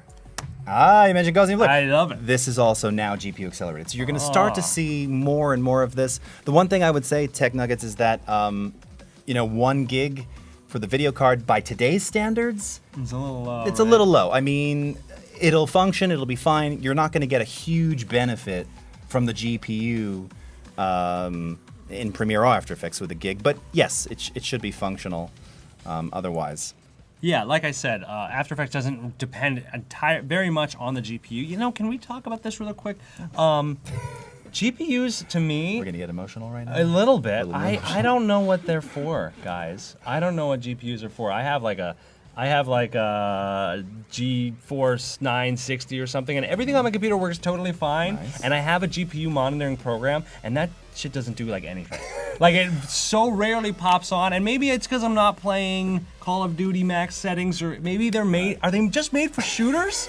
Is it just a piece of hardware? Because I already have a PlayStation. Yeah. Now, one of the things, I mean, I would say just on the software side, like, so, Yeah. we're like in Premiere, and Yeah. because you've got an NVIDIA card, so you can use like CUDA, so you Yeah. accelerated for rendering. What is that? Right. So again, if you were just to do a straight software render, not Yep. leveraging GPU at all, and then enable CUDA or OpenCL, which you'll Yep. also have being on the Mac, it does in fact use and go through the GPU for certain effects and processes. That also means that it's also using its algorithms. So you may actually get a slightly different, not negligent, but a slightly different look between the true software render and going through the GPU render. Really? Yeah. And oftentimes the GPU one might look, a little bit more vibrant. It just depends, right? But you will see certain processes accelerated, and absolutely without question, if you've got something like any kind of GPU that you can leverage, and of course now in Premiere, all of those, you've got OpenCL, you've got Metal support now in the latest OS as well, and for NVIDIA users, you'll have CUDA. There is absolutely a speed difference. Now, one thing that often confuses is if you look at like some kind of activity monitor where you're looking at all the cores, right? Yeah. They're not all just like hitting the ceiling. No, they're not. That's an engineering question, and I can't really explain why that doesn't quite do that. But we are leveraging it in these two for certain. And now after Photoshop, of course, has some Yeah. GPU accelerated processes. And I've as noticed well, some stuff like the Liquify and 3D other things. text and stuff seems to behave so much better now than it did when it first rolled out. Absolutely. And I do notice that like my bare bones like edits, like I bring it like with the gameplay footage, the Cutman plays stuff. Right. That stuff comes out in like half of what real time would be. Right. 10-minute video will come out in like Right. I don't know 2 minutes. And that's shocking, right? And Yeah. and that's one of the things. And you're gonna start to see more and more of that over time. All right, so we're almost done cleaning this thing up and hacking it apart. And because we had the layers, it creates a little bit more work because I want to preserve the look of everything. Right. If we're working with a raw JPEG, which is something I was considering before this piece got Right, finished, right. that's just a whole lot of cropping and layering, and you have a bunch of layers of duplicated footage. But as long as they're in the right order and you have the right elements cropped out, Right. you could do something cool. I realize now that this very song that's playing, I can show you a track that I did with just. That's risky, just asking for. Wow, look! Oh, somebody else just used the same artist as me. Here it is. Oh, nice. Here's mine. Okay, so let's pause it, and then sorry, the ad is playing. How embarrassing! We'll just go over here. And just be like, well, I mean, like Yes. you gotta pay the rent. That's right. So here it is. This is a finished piece of animated album art. I am in my airplane Wi-Fi mode. Let me just push it up over there. This was done completely with a flattened bitmap image. So all this animation, this waviness. That's all just expressions and. Well, it's all I had the JPEG, and so what I did is I cropped out the face and the shoulder of this character because when that started getting wiggly, things got weird. Okay. I cropped out the hair of both characters manually because that I felt like needed more waving to really look nice. Some crazy organic movement in the hair. That is just the wave warp effect in After Effects. Just wave warp. Yep. Wow. And the reason that it looks so good is that the direction of it is matching what the image is. This wave warp goes in the direction where if the wind was blowing from the center of the composition, as it looks, the spear striking the shield, wind would blast out in both directions. So these two different hairs that we have over here and over here are actually separate wave warp effects with different angles. Right. So different that velocities too. Right, exactly. Yeah, this one's blowing more. And you can see behind it. The reason I picked this one is because it's a really easy example with this hair. You can see the hair behind it that isn't moving. Nice little shallow depth of field. Yeah, I know, yeah, exactly. Camera lens blur or something like that, probably. But this to me isn't a problem. Like the fact that you see the hair behind the hair, like now you guys know that's because behind it is the full composed image as a single layer. But it looks cool, and now it looks like you have like this kind great. of like. And the fact that this came from a flattened JPEG. Yes, exactly. A flattened 1080p JPEG, like on the nose. No one would look at that, and that would not be anyone's first thought. Yeah, ever. exactly. Right. And it's about cropping out and layering the appropriate elements. Hair, faces of characters is really important. Core, solid elements of character. Like you can see this character's armor, chest does not move. That's the solid base. The same with this character's legs, torso, and arm. They don't move because that's where the character is rooted to the ground. Right. But like the hand behind the energy beams, the legs, and that kind of stuff, that can move because it's not the core center, the pillar of the composition.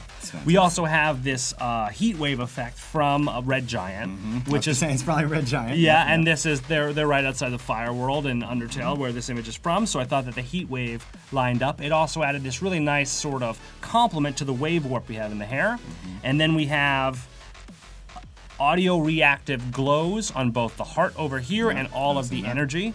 This was really hard manually getting these glows to work because I first selected all the green stuff. Okay. And then I realized the artist actually layered in a bunch of blue highlights into it. So I had just the green stuff glowing and it looked really good, but then the blue stuff looked flat and stale static, right. because we weren't applying the same glow to it. Right. But yeah, it turned out really cool, right? That's really cool. I showed this stuff to my mom, and she was like, it's kind of like a lava lamp. It's like just interesting enough to be mesmerizing.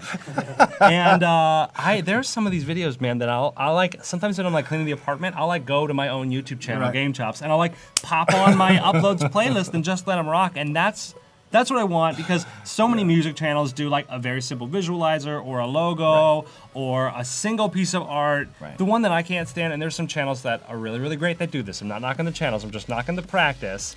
The channels that take somebody's awesome art and just slap their logo in the middle. I'm not naming any names, but you know them. It's just like, dude, somebody spent like a long time on that beautiful piece of art, and you're just gonna put like drop a logo, Billy's music channel in the middle. Right. Yeah, and it's nothing. And what I try to do is with any of these animated album art, whether I commission it or whether it was something like this that was put out on DeviantArt or on Imgur to like use, to do something that I feel like. Honestly, of course, I didn't make the image, but do something that I feel like would do justice to the artist who originally created it. Right. So none of these I cut corners with. I do render and render and render after so many of these videos because they have to meet a standard where I feel like I would use this for me. Yeah, well, I am, but that it's augmenting art in a way that respects the original art. Right. So no logos, and also you can see I'll put text. I have the artwork, Paladuzzi art. I've seen that. So the credit is right there, but the credit doesn't stay up there the whole time because the artist didn't scrawl their name in giant pixel text on the bottom of it. So what really kind of inspired you to like start even thinking of like doing this, like creating these animated album art? I don't know. Was it just the fact that there was so much bad stuff with like static, like you were trying, like you said, you were trying to have something in the background with a visual, and it was just like static or you know boring? What? You know, let's something must have sparked like I need to do this. Let's go. Let's go. Hey, PT. Oh, we're going now. Yeah, We're let's gonna go. see it. All right. We're gonna just like go way back in my uploads because I've been doing this for years and years and years, making these like YouTube visuals videos, and they weren't always great, and they only recently kind of became great. I really feel like I kind of got over a hump in like the past year, Sure. where my ability with After Effects was able to match like I could think of, man, it'd be awesome if it looked like a heat wave, and I'm like, and do it. Yeah. Yeah, my film director called that touch. Like when you could just think and touch and do it. So make, like, yes. Here's one that I did very, very quickly because I didn't know that this game Undertale was going to be so cool and such a big thing on our channel.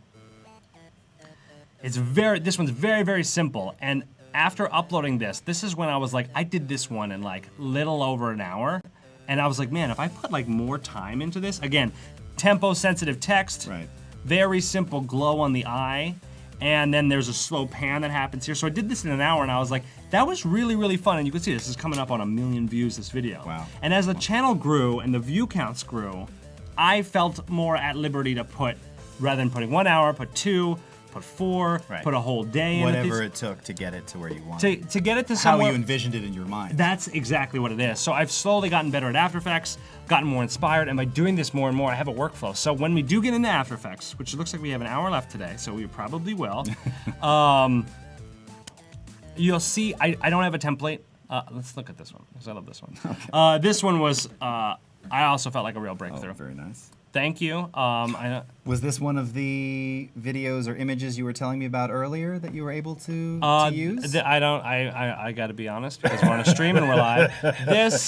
This is me getting my money's worth for my Final Cut license. Oh, This okay. is all right, and let me tell you this. No, you're gonna Old get a kick school. out of this. That's right. And if any Adobe execs are watching, don't worry, it's coming. That's right. I took Final Cut's 3D titles, which was before I learned about Photoshop's 3D titles, which Right, honestly, way more control. Right. I took them and I rendered them out. And then I brought them into Premiere and cut them, reversed them, because you could see how they come up in this video. They come from back to forward, the way a movie trailer does, the way you expect them to. Final Cut doesn't do it that way. It goes out to in, and you can't change it. And you cannot change their duration, and you have very limited control. So this background is all color corrected in Premiere. Nice. All of the opening titles are, all of the opening titles are time stretched in Premiere, reversed in Premiere, edited in Premiere. That's all Premiere, the light bloom built-in effect, on all this stuff. That's awesome. And this whole composition is After Effects now. It's just so funny that's like that could be like a switcher story, but that was actually using the 2 NLEs like to achieve one thing. And I've done that a couple of times. Where I'll use a feature. I don't like editing with Final Cut. I just feel like it's cutting with a butter knife. I used Final Cut 7, and Premiere reminded me of Final Cut 7. Very precise, no rounded corners on the clips. Like, it's not bumper bowling, guys. Like, I'm a professional, gosh darn it. And then I was able to, and when I started using Premiere, I was like, this makes sense to me. I can zoom in where my whole screen is looking at 10 frames, and I like being able to have that level of control because I feel like that's where you can get something like really, really perfect. Right. I don't believe perfection is something that's totally possible, but and you have to resolve it in your own head that it's like, okay, this is perfect for now. Yeah, exactly. Perfect for this project. For this project, yeah, for exactly. this moment. What's up, Paul Tranny? Our colleague Paul Tranny is in the chat. Oh, look at this. Emerald. So wait, do you go Premiere first and then post-production After Effects? For most of my animated album art, like this video that's playing right now and the one we're doing today, I'm gonna do probably strictly After Effects. Right. But for some of the more in-depth music videos, like, I have a great example of this, a Star Fox video that we did not too long ago, I believe it's in this playlist, that was footage edited in Premiere, brought into After Effects, color corrected, and done a little bit more work to it. Let's see, Fairfax, temperatures. Here we go. And so this was edited by my buddy Future Nipples. I don't know if he's in the chat right now. Few Nips, are you in here? No, but we'll probably watch the VOD. I might ask him to edit it. So do a stream on it. Yeah, so we got this footage all edited in Premiere. Brought it into After Effects, added the visuals. This is also the first time I used a plugin called Star Glow to give the visuals this kind of real sparkliness.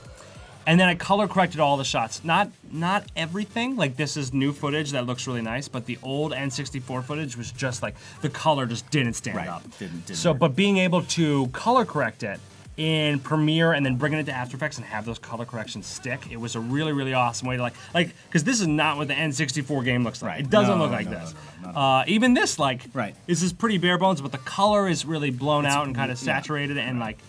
Yeah, and this was both programs together, and this was actually, I didn't even render the Premiere project. I just pulled in the Premiere file, or the project file, into After Effects and was able to work with it there. Nice. Save me on render time, and also allow me to be like, actually, that cut happens too soon. Go to Premiere, adjust it, save, go back to After Effects, and it's updated. It's there, yep. Which is just amazing that works. Nice. Nice. And save me all the minutes of rendering. Oh, thanks, Paul. So cool. Yeah. So there we go. So let's get back Very to cool. it. Okay, let's get back to work. All right, let's get back to work. Right. We're trying to make something. Oh, that's right. All right, I'll put on a new song, so I got excited. Okay. All right, so what do we have here? We have Megaran isolated. Yeah. Now, the things that are not part of him are the smoke coming out of his arm cannon and the glow from his little guy. So, but what I'm going to do, I'm going to make Megaran, the whole unit, a smart object. This is going to be Megaran Smoke. And then Megaran Glow. Just get them all named the same. Nice. I guess for sanity's sake, I'll make these guys smart objects too, but I'm deliberately keeping them separate because I want to be able to animate them separately. I want the glows to be able to go to the beat. I want the smoke to be able to do that wave warp effect that you saw. And over time, there's some effects that I absolutely lean on like so hard. So what I was going to ask you, so I mean, because you've been talking a lot about effects, I always talk about using effects. I love being able to kind of pimp third-party stuff in the apps, because that's kind of what makes the difference. Yes, you could do everything most likely natively. With and all I've the done native so stuff. much. Sure. So many of the videos on the Game Chops channel were just done with like out-of-the-box stock, stuff. standard, out-of-the-box stuff. And you could do a lot with it. And what I learned, and I was talking to my buddy who's been using Adobe products for ages, and he said to me, I said to him, it's like, these default effects must have gotten really good recently because I'm just kicking ass with so many of them. And he's like, they're not that they're gotten good, it's just you finally understand what they're for. And like, it's true, true, because I remember pulling these effects on, and you pull in the default one, and these settings are always kind of extreme, and that's deliberate to show you like, it's a glow. Here's it, very obviously now, glowed. back off the glow to actually make it usable. The trick to using so many presets is to just turn it down. Like just turn it down, and all of a sudden, hey, it looks good. So wave warp, of course, for any kind of like organic movement, water, smoke. Smoke is something that's just so hard to pull off without knowing something that I don't. Yes. But if you have drawn smoke, I know. I don't know that exact same thing, by the way. Oh, Yes, yeah, right? I know. Smoke is hard. but if you have something drawn that looks like this, a wave warp is a really easy way to get it moving like smoke, but not have to worry about it dissipating or whatever else. So so now we have Megaran, and he's positioned differently, and I may want to bring him up in the ring a little bit. Now we have D&D's face right here. D&D Glow. And where is his smart object? Let's see. Oh, right here. That's right. He doesn't have any smoke attached to him, so I'm gonna smart. The reason I'm smart objecting everything is so I don't ruin it by sizing it down and then wanting to size it back up later. Right. Smart object will just keep track of exactly how it is right now. So if I'm like, shoot, he's not that small. He's actually huge. I can do it, and I don't have to worry about loss of quality from shrinking and growing. I can just double click on him, and that is it, exactly how it was. And this just looking at this now, dude, I can't wait to see what this is gonna. I can't wait like. to find out what I'm gonna Yeah, animate. what are you gonna do with this? Yeah. All right, so we got D&D in here, and he's pretty big. Let's get him down here. Yeah, and Cockroach brings up a great. Yeah, max it first so you know how bad it can look before pulling it back, rather than edging it up to awful. Yeah, I mean, we were talking about this last week, like about compression, like when you put on compression presets, right? Oh yeah. Normally the threshold is like super extreme, so you put it on something that's just. It's like smacking you in the face, so that you get it's compressing or limiting or doing something, but now you got to back it off. And yeah, this is really true. I think with most of the sort of visual effects and audio effects plugins for sure. So here we got our ring, and then we have another part of the ring, don't we? We have like there's the crowd. BG is too confusing. We're on a crowd. That's the background. That's the color on the crowd, and Oh man, yo, Christina just killed this. Yeah, it's a fantastic illustration. I mean, Yeah, no, and it's so much character. Yeah. And over everything else, character and like quality and like lifelikeness that's where I think real value is. Yeah. I would go over an expressive cartoon over a realistic drawing 7 days out of the week. So here we go. We're coming together. We have an issue with this cord, so we're gonna have to say, Rand, sorry, we're gonna have to cut your cord. I'm just gonna go ahead and hit this button that's gonna enable a quick mask, and then I don't know if that's just a regular mask. And then I'm gonna take my brush. I'm gonna hit X to go to the black. I'm just say, hey, oh, it's hard to make it really hard. I don't want this to fade. I'm just gonna say. So, quick question: how long? Obviously, you've been doing a lot of audio, well, probably audio your whole life. How long have you been working in Photoshop? I've been working in Photoshop for close to my whole life, honestly. I went to film school. I have a degree. Right. So naturally, and with my film degree, I am a DJ. That's right. Yeah. Just the state of the industry, at least on the East Coast. And I would have said marketing initially if I didn't already know. yeah, That's exactly. Right. Marketing. So my mom is a graphic designer and a typesetter, and my dad also worked as a designer. So Photoshop's been in my house So my it's whole life. Kind of in your blood, then. It is in my blood. Yeah, absolutely. Yeah. So, but I've done what happened. Spit it out. Easy Cutman. for you to say, Cutman. Yeah. Right. Game Chops and the DJ Cutman project is what really got me out of the grass. What's the word? Out of the woods with Photoshop Right. and Premiere and all these Adobe programs is because finally I had a continuous project. Right. That Where you had to produce stuff. Yeah. Yeah. And if it didn't look good, it was solely my fault. Right. Like, and it was great because I was able, the DJ Cutman logo, there it is. Oh, also present Oh here. yeah, I'm wearing it on the shirt today. Showing some love. Pretty good. Yeah. I probably spent more time preparing what T-shirts to bring than I did the Can software. people get these shirts? No. You Oh. can't. Well, you know what? You can, but you have to follow me on Twitter because I do these limited run Teespring campaigns right. that run for like 2 weeks, and you got to pick them up. And when you I see are a 'em. video game DJ on Twitter, I am. right? Yeah, on Twitter. You see it? Yes. Look at this. Oh, I it's made, on there. Okay, made yes. that in the room where I was That's eating lunch. Very smart. Yeah. Not to be confused with DJ Cutman on Twitter, because Who is that? I emailed Twitter today. I was applying for verification because now you Right. can apply to Yeah. be verified, Yeah. and I was like, I think verification really helped my video game DJ account because some other jackoff got DJ Cutman, and people are having a hard time finding me. I did say it and like it's that actor too. Like the image it's some actor. Yeah, it's like a famous exactly. actor guy. And the account hasn't been touched. No, it hasn't been touched in forever. Yeah. All right. And you know what? There's a way that I rally. can get it, but Let's I rally have to get to. it. I would have to trademark DJ Cutman and then have a lawyer send a note to Twitter. Yes. To get them to switch it. But maybe they'll be like, we don't want to verify you, but we made him DJ Cutman 1, so you go ahead and grab it. And I'm hoping. You can do it, but you have to put an underscore somewhere. So. Oh yeah. DJ D underscore J Cutman. That's right. All right. So so yeah, having just a continuous project, and I know there are a lot of music producers who are watching right now who follow me. Doing your own art, doing your own design, even if it sucks right now, is a great way to get ramped up because you'll get to a point where you start to get that touch with a piece of software, and that's when I recommend you do every bit of work that you can. Right. Whether it's for you, whether it's for your dog or your cousin or your mom or your friend, whether it's a paying gig or not, getting that practice and working with other people, you learn a lot of valuable lessons. I've been freelancing design, and I used to do web design. Mm-hmm. I'm retired, thankfully, Right. but I started doing that when I was 14 years old. Oh, okay. And doing work for other people, you'll learn things that you'll never find out on your own, like who you should avoid working with. That's always useful. So like, were you doing like hand coding, like HTML? I was doing and HTML and CSS? CSS, yeah, Okay. and Flash. You And know, the DJ Cutman website. Let's look at that for a second. Yes, because that's. Flash is on its way out officially. And you know now that Flash CC has been rebranded to Animate CC. Yes, and I So, use it, and yeah. it's still a great way to just like rip a video up like super quick. But here's the DJ Cutman website. Right. All this great stuff. And anyone want to help me convert to HTML5? Let's turn it on. So here it is, and you can see my SoundCloud, and there's some nice sounds.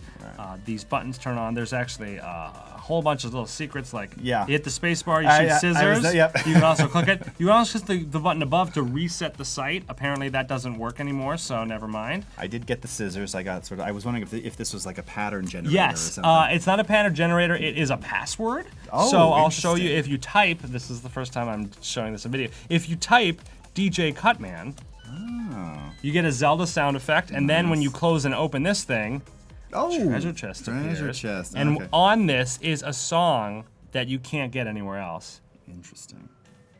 So this, yeah, let's turn this up and listen. You can't get this anywhere. You can only download it if you remember what I called the MP3 on my web server, which I don't. I'm really happy with the speed. I never put it out. It's the secret song on the website. And it'll loop 99 times, then it's over.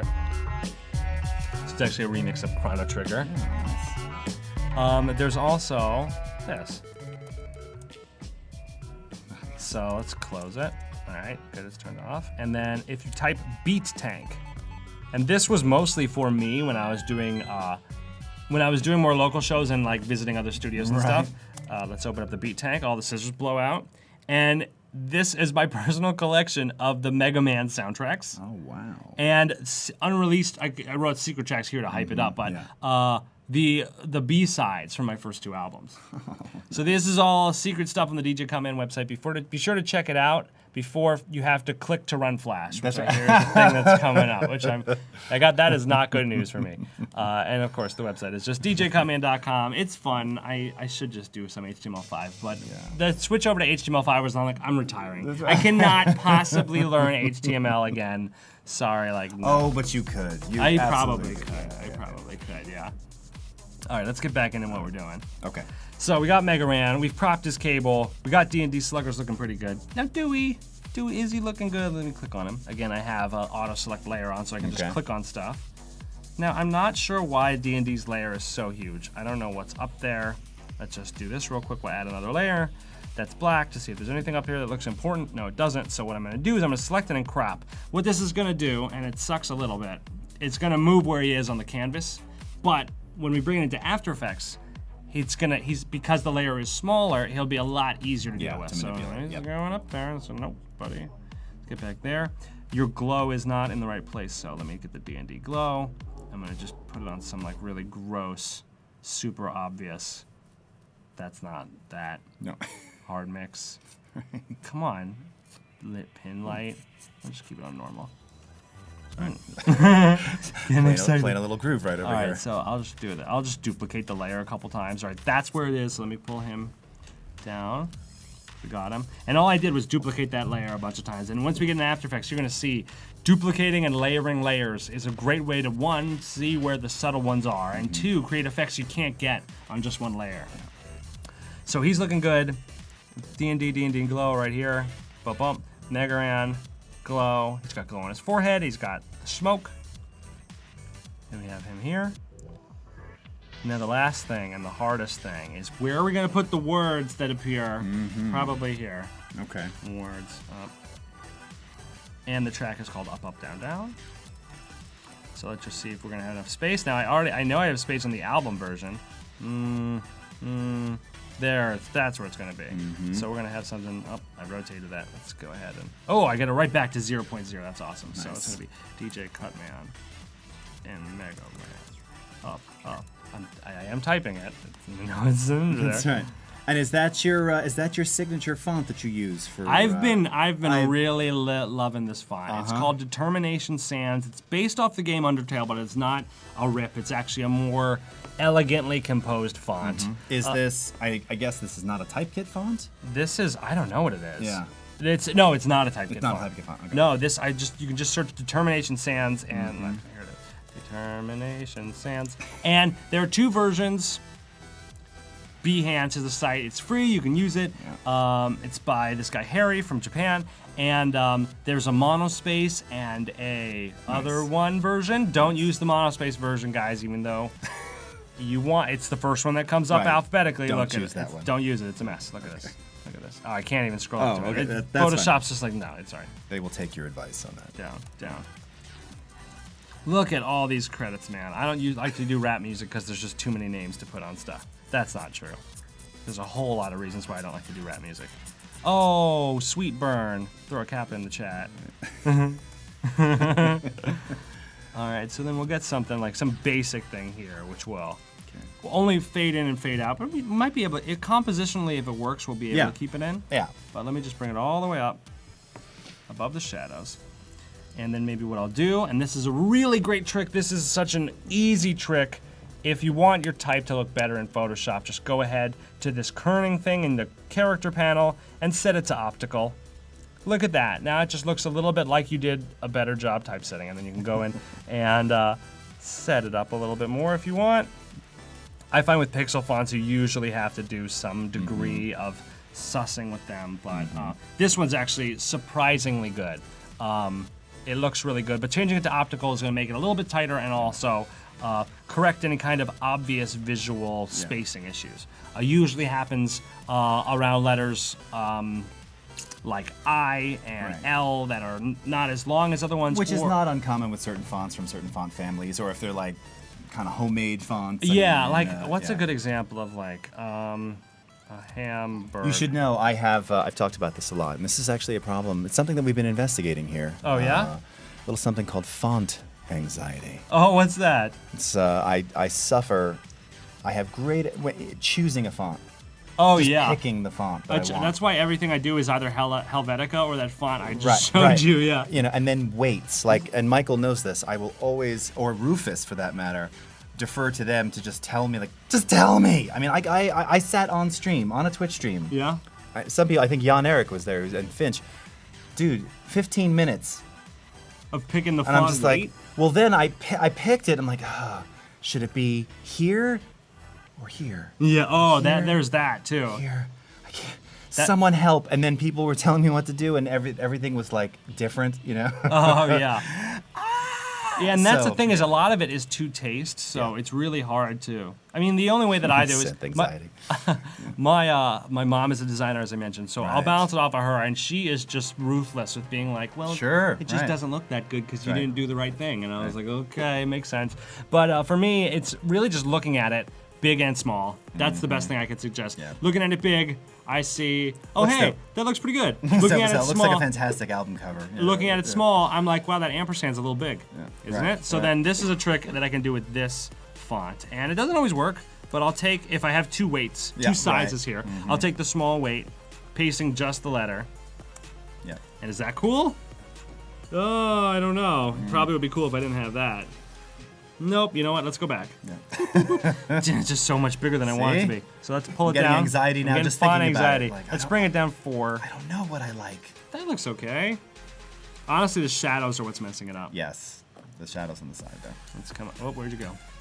Come back, buddy. Oh, Paul Trenny just posted their cool pixel fonts on Typekit. Low res is the most versatile. Oh, nice. Oh, good. That's a good observation. Here, while you're doing that, I actually haven't used very much Typekit, so I would love to hear about it. Oh, dude, you must use here. I'm gonna pull these up right now. Yeah, Typekit, so it's integrated into After Effects and Premiere. It wasn't always. This was brought into After Effects and Premiere in the last 18 months or so. What did he say it's called? Low res. And, oh yeah, very cool. Oh, you've got my screen up? Oh, perfect. So yeah, you can actually see here. I mean, these are, fairly similar, not exact, but we're approaching this one here, low res 9+. So what's really cool about these Typekit fonts, outside of anything else, and you've got like a type tester and you can check out all the various weights and styles and things, is that when you're ready to use it, and this is kind of the key for you who's like doing productions quickly, but thinking about them, of course, is that you choose what you want to use, you select whatever weights and things are available to you, you say sync, and that's it. And that's it. They're installed. You don't have to go to Fontbook or Font do any installation. In the case of Photoshop and Illustrator, you don't even have to restart the app. Really? They'll just appear there. After Effects, I don't think you have to restart. Premiere, sometimes you have to restart for whatever reason. But they're usable in everything. So, of course, all the Adobe apps, but also Microsoft Word if you ever go in there, or if you ever go in there, or whatever. Yeah, I mean, so you can use them everywhere, and they're part of your license. So you've got thousands and thousands and thousands. Of course, you have your choice font. That's why I asked you. But you've got thousands of fonts available to you that are, legally licensed to you as a CC member. So that's awesome. It's a cool thing. Yeah. And are these fonts to purchase, or are these? No. This is, you already have part of your license. Oh. Let you use these. So yeah, so you can go right now. So if you went to your CC desktop up there, under Assets, and you go to Fonts. I've been here. And you go Add Fonts from. See, you have two Futura, already. So I know. I need a Futura on my Windows, so. I have a Futura. Oh yeah. This is. is my favorite of all It's time. so funny because it's I like love it still Futura. looks futuristic, but that thing is like 80 years old. That's or right. something, yeah. Futura is super old. I love Futura. I use it all the time. So yeah. So basically, you can see you've got different classifications, so you can narrow down exactly what you're looking for, the various properties, weights. Oh, so I can be like, I really want something that's big. super thin or super thick or my with gosh. serif, without serif. I just anticipated that I'd have to buy all these, so I was like, oh my gosh. Typekit is all part of your Creative Cloud membership. Oh. Yes, indeed. So again, so you could just grab Yes, these indeed, woo. for the heck of it, right? Just to have more. Oh yeah, there's a whole bunch more now. I like the really hard ones, so I don't like this roundy time. Yeah, you're right. Look at Yeah. these! Whoa. Yeah, super thin, kind of cool. Thank you, PT, for the suggestion. Yeah. Low-res All right, fonts. let me just. All right, so then show me how to do it. This is now you're giving me the tutorial. Yeah. Okay. Low so, res 28. So you seems like good. that? Okay. So go ahead and click on that. Okay. All right, and it'll take you to this little tester thing. So like you can see if you go into specimens, so you can see kind of what it the looks different like. weights look you like. can test you can type your own. If you go into use fonts though, let's just say we want it. You don't need to type it. It only has a regular variation. So choose Okay. sync selected fonts. Boom. And that's it. That's so it. now low res, and like I could go back to the other one that I saw right next to it, low res narrow, and like hit this guy. Same thing. Yep. I don't have a pixel font. I can just do boom Use font. and boom. Okay. Done. Typekit is syncing your font. Yeah. All right, and then Creative Cloud blinked on and off. Yep. And you'll see it. You saw it now in your list there. If you looked in there, you should see it. Yep. So low res 28, low res 28 narrow. And now if you go into your font menu. This is the test right here. Low. There they are. Oh, look at this. Dude, now I want to use it. Right. And like having a heavyweight and a lightweight, I know in certain situations it can be a little tacky, but sometimes it's nice. Yeah. And oh my god, now I have font anxiety big time. Right. Oh god. Oh no! Oh, I just God. passed it on to you. Oh, sorry. Okay, we're going back to There what, is what a I had. cure. I think this is good, but I'm Yeah. now this doesn't look good anymore. I muddied the waters. I was just trying to, All right, well, but I learned something. that's right. We're trying to so again, Typekit. So you've got all those fonts available to you. Some are you will find some are like just for web. Some are for desktop and web, and it tells you what's what. Cool. Many of them, obviously, these ones you're not going to have like italicized versions. Yeah, no, I'm trying But to figure that yeah, one out. but from your more traditional style fonts, you'll see every conceivable variation with all various weights and such. So, Awesome. yeah. All right, so then let's clean up this text just a tiniest bit more with the old. There's no way to say this and not sound weird. The old strokeroo. So we're just gonna go ahead and add a stroke to it. Perfect, and we're done. Right. No, I'm just kidding. was I'm gonna fast. just go ahead and make it nice. And then what I'm doing is I'm pulling the color from the surrounding area because I don't want the stroke to be obvious. I just want something to handle this area where the D and the U is here. Right. So I'm gonna add a stroke and I'm gonna pull the size down real small. And all that's gonna do is give me a little bit of a border around here. A drop shadow or outer glow could do it, and then we just bring the opacity down to something where you can't really see it's there. Right, but it's just- But it's easier to make out those letters. And most likely this will be changed 1,000 times before the video's done. But now I can get over the fact that the D and the U are not fading right. into darkness. Of course, the other option would be to just scoot it over here, which actually looks pretty nice here. It's not center anymore, but considering it's gonna be animated, maybe it'll actually work out really nice. And I do like that. I like it too. Yeah. And what I can do now is boost my stroke a little bit more. Give me it big and terrible. And this is like a way I do audio and video, is I blow it up to awful. I just put it straight up to maximum gross, and then I bring it down until the grossness is completely gone. So just like it's gross, oh. Did I do something to this one? right. I guess not. I guess it's fine. Very little. It's perfect. Yeah, there's Perfect, just the way it is.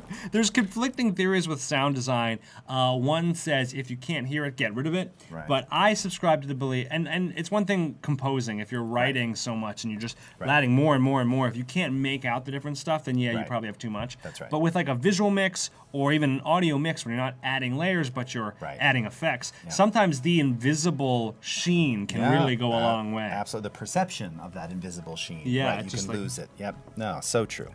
And that's what a lot of the effects are about in After Effects, is not making, oh my god, everything's wavy, but instead making like something's happening here and I can't. Sometimes I feel like it's almost cooler to not know what's happening than to have like, oh yeah, that's wave warp cranked up to over 30, obviously. And you do get that a lot. Yeah. You get that a lot. And the more you do it, the more you'll be able to recognize it. Like I signed the new Independence Day, and I was That's right. I was like terrible compressed preset in the Glitch Red Giant plugin. Andrew Kramer, who presented for, he's amazing After Effects user and works with Element 3D and you know, designed all those plugins and things. And he was presenting for us at NAB and talked about in the, I guess the last Star Trek movie, all these lens flares and like light rig effects there's a lot of them. And like a lot of those they're his, He's like, oh yeah, I know that one, I know that one, I know that one. Oh, really? Kind of funny stuff. Let's see. Ellie Rock says, do not continue using fonts if you experience burning, tingling, or death. That's a very PSA from Ellie Rocks here on the Adobe channel here on Twitch. Thank you very much. So once again, we are with DJ Cutman. I am Beetle J. So great to see you. We've got another 36 minutes. Nice. And we'll definitely be in After Effects. We're going to be in AE, and we're making huge progress here, though. Oh, yeah, everything's good. The thing now, this is a real struggle. Okay. Megaran's right here, but we have a cameo in the audience. It is Shovel Knight back there, and I really want him seen. So how are we going to make this work without having to ask the artist to do something again, which is not an option today, so we're going to have to figure out some way. Now, are all the attendees like on their own layer, or they're all nope, together? The crowd is the crowd. The crowd is the crowd. Okay. So, and one idea I just had is to just do a horizontal flip on crowd, but we'll also need to do it on the ring. And then, don't we have a forward? Don't we have? Oh gosh, no. Where? Oh, I didn't realize I'm jumping off the top rope. That's awesome. Yeah. We don't need a lot of this. That's actually very cool. Yeah, this is like now, it's gone from now now the depth feels real. Yeah, too. now he's like, and like we'll be able to blur this out in After Effects. Absolutely. And it's gonna be really cool. I'm just have just a little bit. Now he's jumping over it. We are going to have to address the shadow, which falls impossibly even over both of these things. What to do about this? I think the only thing we can do is pull it out of the smart object. I don't know if you know a better way to do this. I'll show you how I do it. I open up the smart object. I find the layer I need to remove from it. Rufus may be able to tell you this. Oh, Rufus, if you know, man. I find the shadow and I just drag it out. It's the wrong size, whatever. And then I just hide it. Close the smart object. Oh, I should have done that second. Now I have the shadow out of the main thing. I'm just going to make it a smart object because I'm freaked out. Pull it down to the same size and then hide it. I don't know if there's a way to extract a layer from a smart object. I don't know why you would need to do it unless you made a mistake like I did. So here we go. Now we'll go back in, turn off the shadow layer. Now it's here. Now I can change the blend mode to something that's going to respond a little bit better. That's not one. That's not one. There's a lot of this. Yeah. And my sister is a classically trained musician, and she's like, you should never make decisions by trial and error. You should know what to do and then do it. This is exactly why I stopped doing classical. Oh, really? Yeah, absolutely. So I was a concert piano player when I was a kid. Really? I was, and I did it until I was about 13, and it was those very things. Now, mind you, having said that, I had an amazing piano teacher.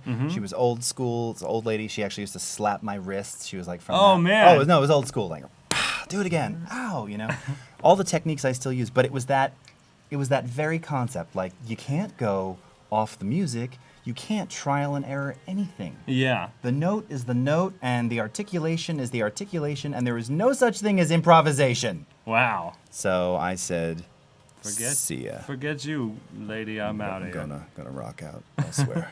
See you guys. And I blew off a gig in Greenwich Village in the city. Didn't show up. Really? Like a piano gig? Yeah. And a mic drop. Had a mic drop been around then, we won't talk about how long ago that was. Yeah. That's what it would have been. What would you have dropped? Yeah, I know there wasn't. Portable music stand? Yeah, I don't know. Something. Yeah. I'm trying to pull up some classical word that I know, and I just can't. I'm coming up empty right now. Baton? No, there was no one conducting me. Yeah. French horn? Those are weird. I don't know what French is. Rockers are, yeah. Yeah. Thank you, Finch. Okay. All right, so I couldn't find a blend mode that complemented the pole and the thing. So what I'm going to do is this awful but effective workaround of my good old friend the polygonal lasso tool. I'm going to cut it right on the line. Bup, bup, bup. Here we go. this is a little bit experimental, so I'm gonna create a thing. I'm going to Command-I, invert it. That's what I want. Now I'm gonna add this shadow again. Command-I, invert it. This is the other side of it. Yeah. And what's going on? No, I wanna invert the mask. So there's the piece. Now I can do something like, I actually saw one that I really liked on this. That's kind of cool. Mm-hmm. And now we have a shadow that, let me just crank this down a little bit.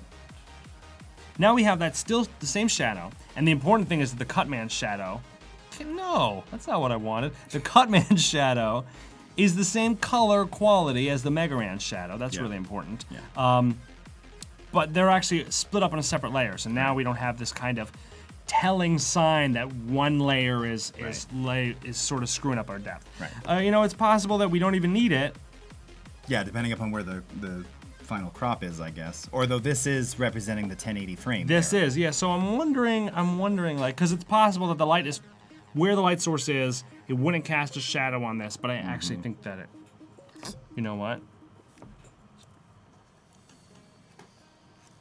I actually think something like that is a little bit. That more. actually looks better. Yeah. And we can't tell as the viewer that this is a piece of the helmet. It just looks like the piece of a knee.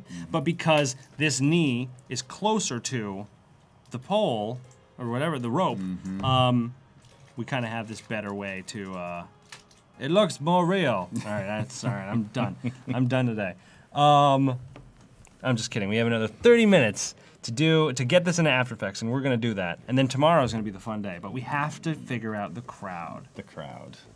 Gather the crowd, I once said. Let's see. Let's just do the good old-fashioned negative 100%. Nope.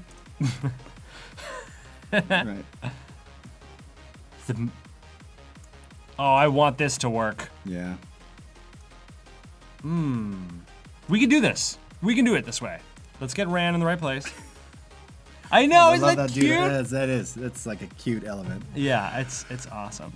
That sign actually said "Hi, Mom" originally, Right. which was cute. But the mom was cut off by the side of Cutman's head, so it actually said "Hi, Mon." Hi, Mon. And I was like, "Is this a Rasta joke? It's unclear. It's let's unclear. let's Okay. put something else there." And Smart thinking she on put that. the cute little winking face, which is just like it's adorable, and I just love it. So let's get Ran.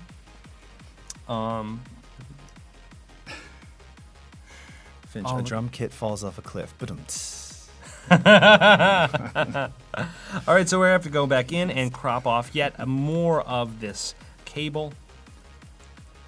This mic cable is just getting shorter and shorter. And it fades right into the stage. Are they still using cabled microphones at the WWE? I would have thought they upgraded to the wireless. I'm sure now. they do, but you know what I miss is the ones that came That down came from down. the ceiling. Wait a minute. That doesn't happen anymore? I haven't seen it. Dude. I haven't seen it.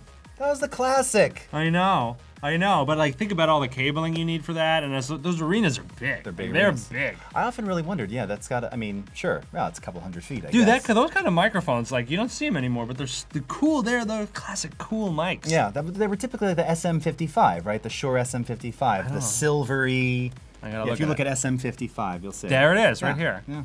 Look at this baby. This is also commonly known as for all you mic geeks out there, That's not it. That is not it. I don't know how we got there. The Studio Monitor 55. Oh, someone's trying to be Something's Studio happening Monitor. there. Studio. All right, well. Let's go to one of the images there. This is also commonly referred to as like whenever you see those early 50s pictures, or mid 50s, post RCA pictures of Elvis, he's singing into this SM55 SH. And, oh wow, they're not that expensive. I wanted to find it on a store that would give us a bunch of angles. They're not super expensive. But what do they sound like? They don't sound particularly great. Yeah, to be honest. Those old recordings sure don't. Yeah, no, they're not. They're not great dynamic mics. They're very reliable. If you want to reliably get something that doesn't sound great. Right, and they're reliable. Like you can, if you're rocking it and you drop it, this is solid. You're not going to break this thing. But they don't sound particularly good. And the truth is, with the windscreen and all of that on there, they're just. It's dynamic, so you're not going to get that condenser brightness anyway. They're just, they're okay. The For live stuff, they're good. Yes, Ellie rocks, and I think it can fit for some voices. It's like I've said this a lot, and I'm sure you agree with this too. It's like, particularly with microphones, whether you're talking about voice or instruments. I don't know if you're a Harry Potter fan at all. I read the first book and loved it, and then I watched all the movies. Okay, fair enough. Then you should know this. So, the wand chooses the wizard, Harry. The mic chooses the vocalist. That is absolutely true, right? Because you and I can be on the same mic, although we actually are on the same mic today, and it sounds. We are. Pretty, I like this guy. Nice. I'm pretty distant from it too, and yeah, it's coming up. The 2020 is a real nice. Like an AKG C414, like. Right? Yeah. Oh, dude, that's one of my favorite mics. One of my dude. favorites. Yeah. I sound horrible on that microphone. I sound so brittle and crispy. It's like I'm eating potato chips when I'm talking. I can't even describe why it does that to my voice. But the microphone chooses the wizard, Harry, or the microphone chooses the vocalist. Cutman. It's the late. plugins choose the wizard. The plugins. I've been here too long. Oh, I use Blue Snowball. Yep. And Blue Snowball's nice. Absolutely. I have a Blue Nessie, which Nessie. came out. It had negative. It had negative reviews because people went into it with such high standards. Like I feel like I'm not trying to start a war here. I mean, we're in good company. It's like the new Ghostbusters movie. Everybody's just ready to be mad at it. Right. You know? I saw that movie. I liked it. I laughed a lot. and I had that Blue Nessie, and I was like, everyone's like, yeah, well, they try to put everything from a blah blah blah into a blah blah blah, and of course you can't. And I was like, I plug that thing in, I turn it to like the middle switch, is like they say on the instructions, like you can use it with no processing, but you really shouldn't. Like this mic is good because it has an exciter, a de-esser, and a compressor built into it. And dude, it's awesome. And there's a video on my YouTube channel right now, Cutman Plays, where I'm talking, where I was shooting with my new DSLR, which I got at ADD. I got it for a gig. The gig fell through, so now I'm frantically making a YouTube video with it to recoup my investment. And I was doing it standing up, because that's where my tripod was, and you can see the Blue Nessie come up into frame because I'm literally just holding it while I'm talking And but dude, that thing sounds great, and it doesn't have the like getting more distant quality that some mics have. I have my father's Rode Classic. They don't make this anymore. I don't want to show you, but I will. Yeah. Because the only thing they don't make it anymore. They only have the not Google Classic. Google Classic. Because they only have the second version, and the second version's not as good, and it's super expensive, and it's not as good. Here's the one I have. This is the baby. Nice. Then this thing is like, I think it's got a 3-inch diameter. This is the one. Yep. It has this preamp with all these pickup patterns, and here is my baby, and it is awesome. But man, really nice. and you got to run it through a compressor. Like you have to. Yeah. You're like, it's just like it sounds. Right. It sounds like not good at all. Right. But like I have like this mic mechanic, it's called. It's like a foot pedal that has a compressor and some effects on it. Yeah, I don't use the effects, I just use the compressor. And this thing just sounds incredible. It makes my voice sound incredible. And the first balanced, even, thick, warm. Yeah. Thick and warm and just it's just awesome. And the first 100 episodes of my Mic Drop Awareness Day. That's right, Mic Drop Awareness Day. The first 100 episodes of my podcast, I'm all on that mic. And recently I've been using a handheld mic because of I've switched my studio, and I haven't found a mic mount a mount like this that will fit this guy. Yeah, you probably need. Yeah, it's an old school clip. Yeah, it's exactly. Like a screw-in style. Yeah, exactly. Most of the rubber bandy, they won't. The modern fit Spider shock mounts are probably too. It's probably bigger. They're not. It is. They're Yeah, it is. And but I still have it. And when I do voiceover stuff, this is my go-to. And it's just like it's totally a cheat. Like it sounds so good. That's so great. Does not on everybody though. No. Not on everybody. Yeah, because this was in the studio that I worked with for years, and that's where I wanted to use it, so I brought it in. And there were some vocalists that just sounded. We called it the banana noise. It's the sound of the liquid in the mouth, just like. Oh yes. The glottal sound. I called it the banana noise because it's the sound of somebody eating a banana, but it can happen all the time. And some people, you just get banana noise like crazy on this, and you just like, we can't use this microphone anymore. Yeah, and that's also, so it's a combination of potato chip and banana noise with me on the C414. Jan Erik, I was waiting for you to jump in and say yes, that is it Rud? That's how you say it in Norwegian? How do you say it? Road means red. Road. Yes. Rod. Wait, that O with a line in it is a different letter? Guys, you gotta cut Norwegian. it out. That's Norwegian. Oh my goodness. You gotta put in there. Balthazar, I hate the banana noise. Yes. Yeah, Some people have made albums entirely of just those sounds. You know? Yeah? Yeah. I mean, you can do a lot. I mean, look at dubstep. It's easy to do. I did about 3 minutes one day just to see 3 minutes of how long banana. before everybody left the room. You know, it was a while. That's actually how we're going to end the stream today, with just 5 minutes of banana noise. Just like, get everybody Yeah, get out right. of the chat. All right, yeah, see. Thank you, Jan Erik. Jan Erik is giving you a Norwegian language lesson right now. Oh my god, you're just smashing other letters together, man. That's Oh, great. it's actually, sorry, it's Danish, not Norwegian. Oh, my Danish. mistake, yes. Yes. Yes, All right. ASMR. What's that? ASMR is, I always forget what it stands for. Autonomic something response. It is, in fact, you've seen it. It's, and by the way, it's been around forever, right? It's like the sensation. It's a sensation that you get from whispering, and how you get this like fuzzy thing in the back of your head and then down your right. Yeah. And if you Google ASMR, don't do it now. Yeah. You'll see. There's I think it's images. No, my girlfriend, she was like, tell me if this image makes you feel weird, and I looked at it. It was like a little like animated GIF, and There you go. Autonomic sensory meridian response. And it is, and it's just that it's hello, DJ. I don't like it. I don't like it. I'm EAS. And it's all of the banana noise too. I mean, that's all part of it. And yes, it gives you the tingles because for many it's enough to really drive you to madness. Some, as Toxic Bolt just said, could be a brain orgasm. You know, I am not in that crowd, but No, you know, sir. but hey, that's okay. But yes, it's a common thing now. And I saw a girl on Twitch not long ago, and like that was her stream. The banana, just Well, 24/7 banana and just noise? whispering the whole time, like, and it was she went on for like 3 or 4 hours, and it was Was she playing a game or just whispering? No, it was in creative, and she was just whispering. Yeah, just like answering questions and just whispering. Why are you whispering? Well, I'm just whispering. And it requires like a good condenser because otherwise you're not going to hear all those sounds, right? So you wouldn't hear that on the SM55 SH. You would not hear it. You would not hear it. Okay. Ooh, so now we've Now we've gone ahead and broken the nice text, but that's fine. Okay. To be honest, like we don't need it, and the visuals are going to go down here, so that'll be nice. So let's actually get rid of it now. Well, and this will be for Viz, and then I think we're almost ready. We have our lights. Do we? Very nice. Where are they? Come on. Yeah, I saw you before. This is going to be the ba ba ba ba. Hey, it's Hystrix. Whisper you to sleep. Yes, okay. With some of the new lullabies that I just put out. Yeah, that's a good idea. TK Nugget has a tech support question. Okay. The Radon, it says supported, but when I start up, it says it isn't. I always check the enable, don't allowed. What's it? Enabled untested GPU in the preferences. Yeah. And I've just been doing that for as long as I've had a GPU. All right, everyone's looking good. I think we have Megaran Smoke is not in the same place. And I know that we're coming up on 2 hours just in Photoshop here. But doing all this preparation, naming all the layers, having all the folders together, having everything as smart objects, this is going to really make a big difference once we get into After Effects, which I think we can do in these last 20 minutes. I had a professor at Berkeley, where we both attended, who used to say, and he was from Boston, so I can't actually, right now I'm missing his voice. It just left my head. I was going to do it for you, now I can't do it.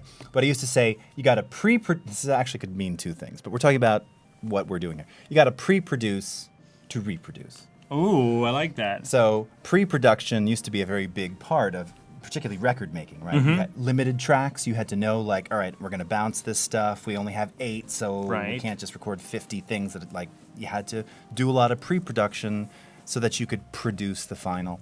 And that's what you're doing here, right? You're doing all this work now so that when you get into AE, you can focus on animation, timing, and really making this totally slick. Yeah, exactly. Now I'm just getting my layer order right because it's really, really important. I wanted the lights to be below the shadows because they were kind of sussing up the Cutman shadow. Now looks like we have some issue over here too. Okay. Let's see. While you're doing that, Jan Erik, you're getting ugly artifacts in your OS after you launch P Pro AE with GPU acceleration. Is it bad drivers? If you've got, so commonly encountered, yes. If you have, I don't know if you have an NVIDIA card, but yes, it's not something that is unheard of, and it's probably a good idea just to go to NVIDIA's site and see which CUDA driver they recommend. It could be a driver have thing. fun with that one. Yeah.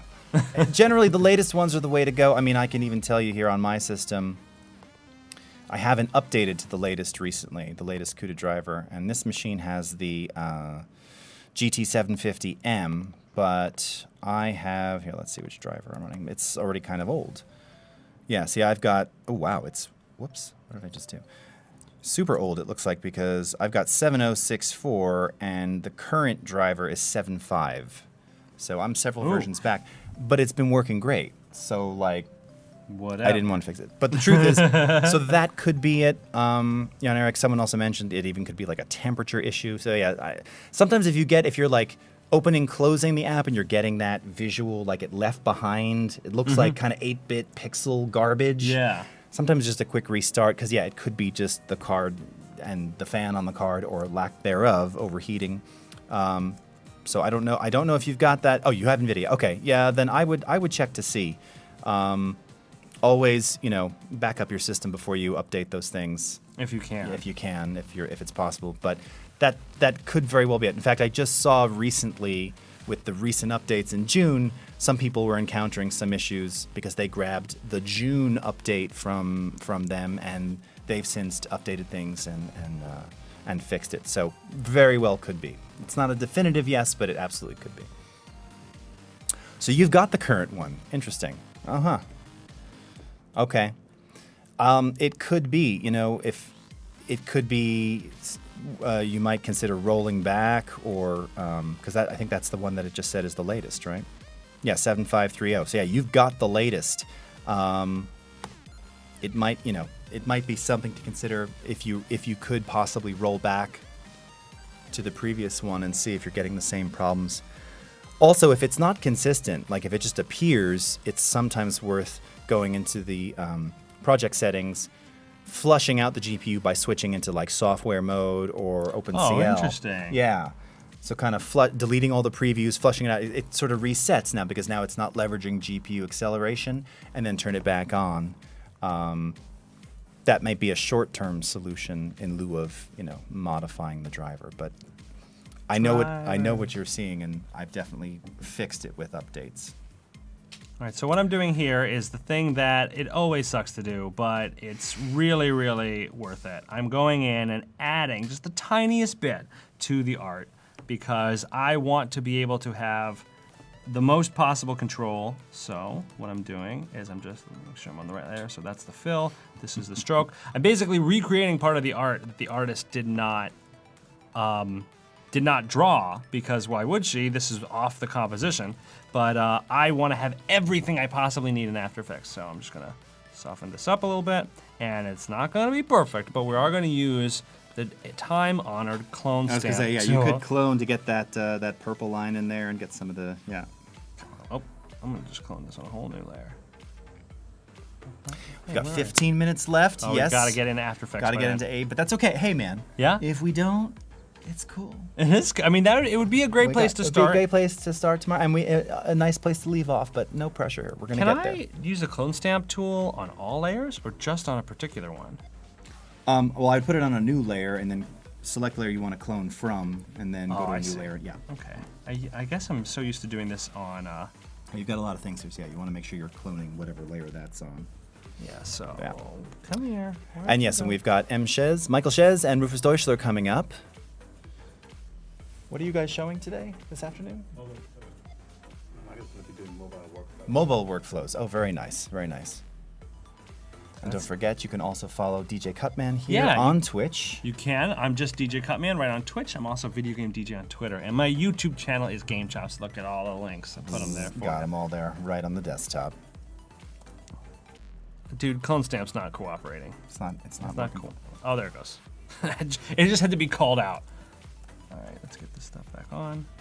Everything, please. Let's see. I'm reading through. Without Cutman, I would not be inspired to make VG remixes like he does. Aw. Who said that? Spreading the love. Tech Nuggets. Yo, thanks, Tech Nuggets. Oh, yo, Caboose is here. Oh, look at all the friends. What's up? Oh, Bro Queen, what's going on? Oh, everybody's here. That's my sister, actually, in the chat. I'm just gonna hack this next section. I just don't even.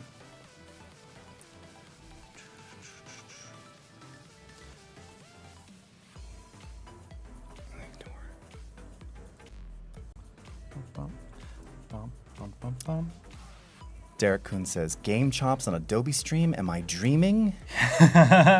You are not. No, this is real life. And look, hey, you can't even tell that I didn't do nearly as good job as the original artist. Now the top of it.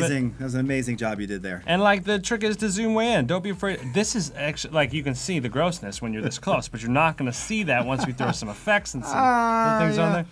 And the important thing, and this, if I can give one tip to anybody who's starting with Photoshop or any of the Adobe products, is don't be afraid to zoom way in. Oh yeah. Like just having don't. the pixel map, yeah. Dude, and like I was afraid of this for a long time, like getting really close. And then I saw the Helvetica documentary. Have you ever seen it? Oh yes. It's great. And when I saw that video of that old German guy or wherever he was from, working on a T and just the letter T on the full-size screen, I was like, I've never looked at letters that big, but that's how they always look good. Right. And so now Cutman will jump. Yep. Oh, he did a little bit. A little bit. Yeah, you know, it's funny. So we added that GPU accelerated zoom and the pixel grid in CS 5? 4? 3? 2. It's a long time ago already. Oh. DJ Cutman here. This is your intro video music. Yeah. That's right. Yeah.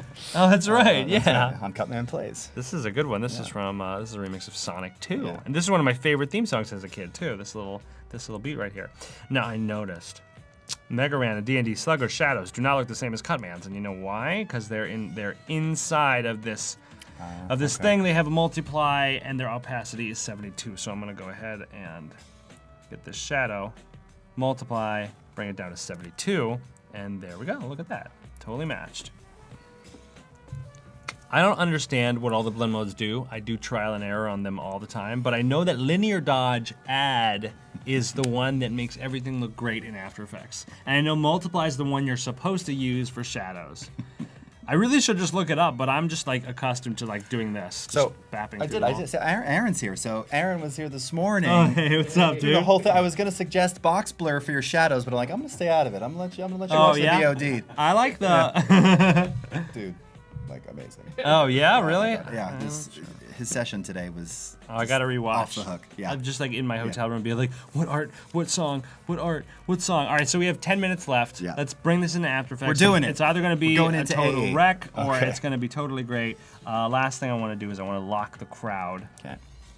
by making the smart object. We have the ring. We're gonna make that a smart object too. And basically, by making all these smart objects, I could still go in and make them however I want to make them. God, that is a gigantic ring.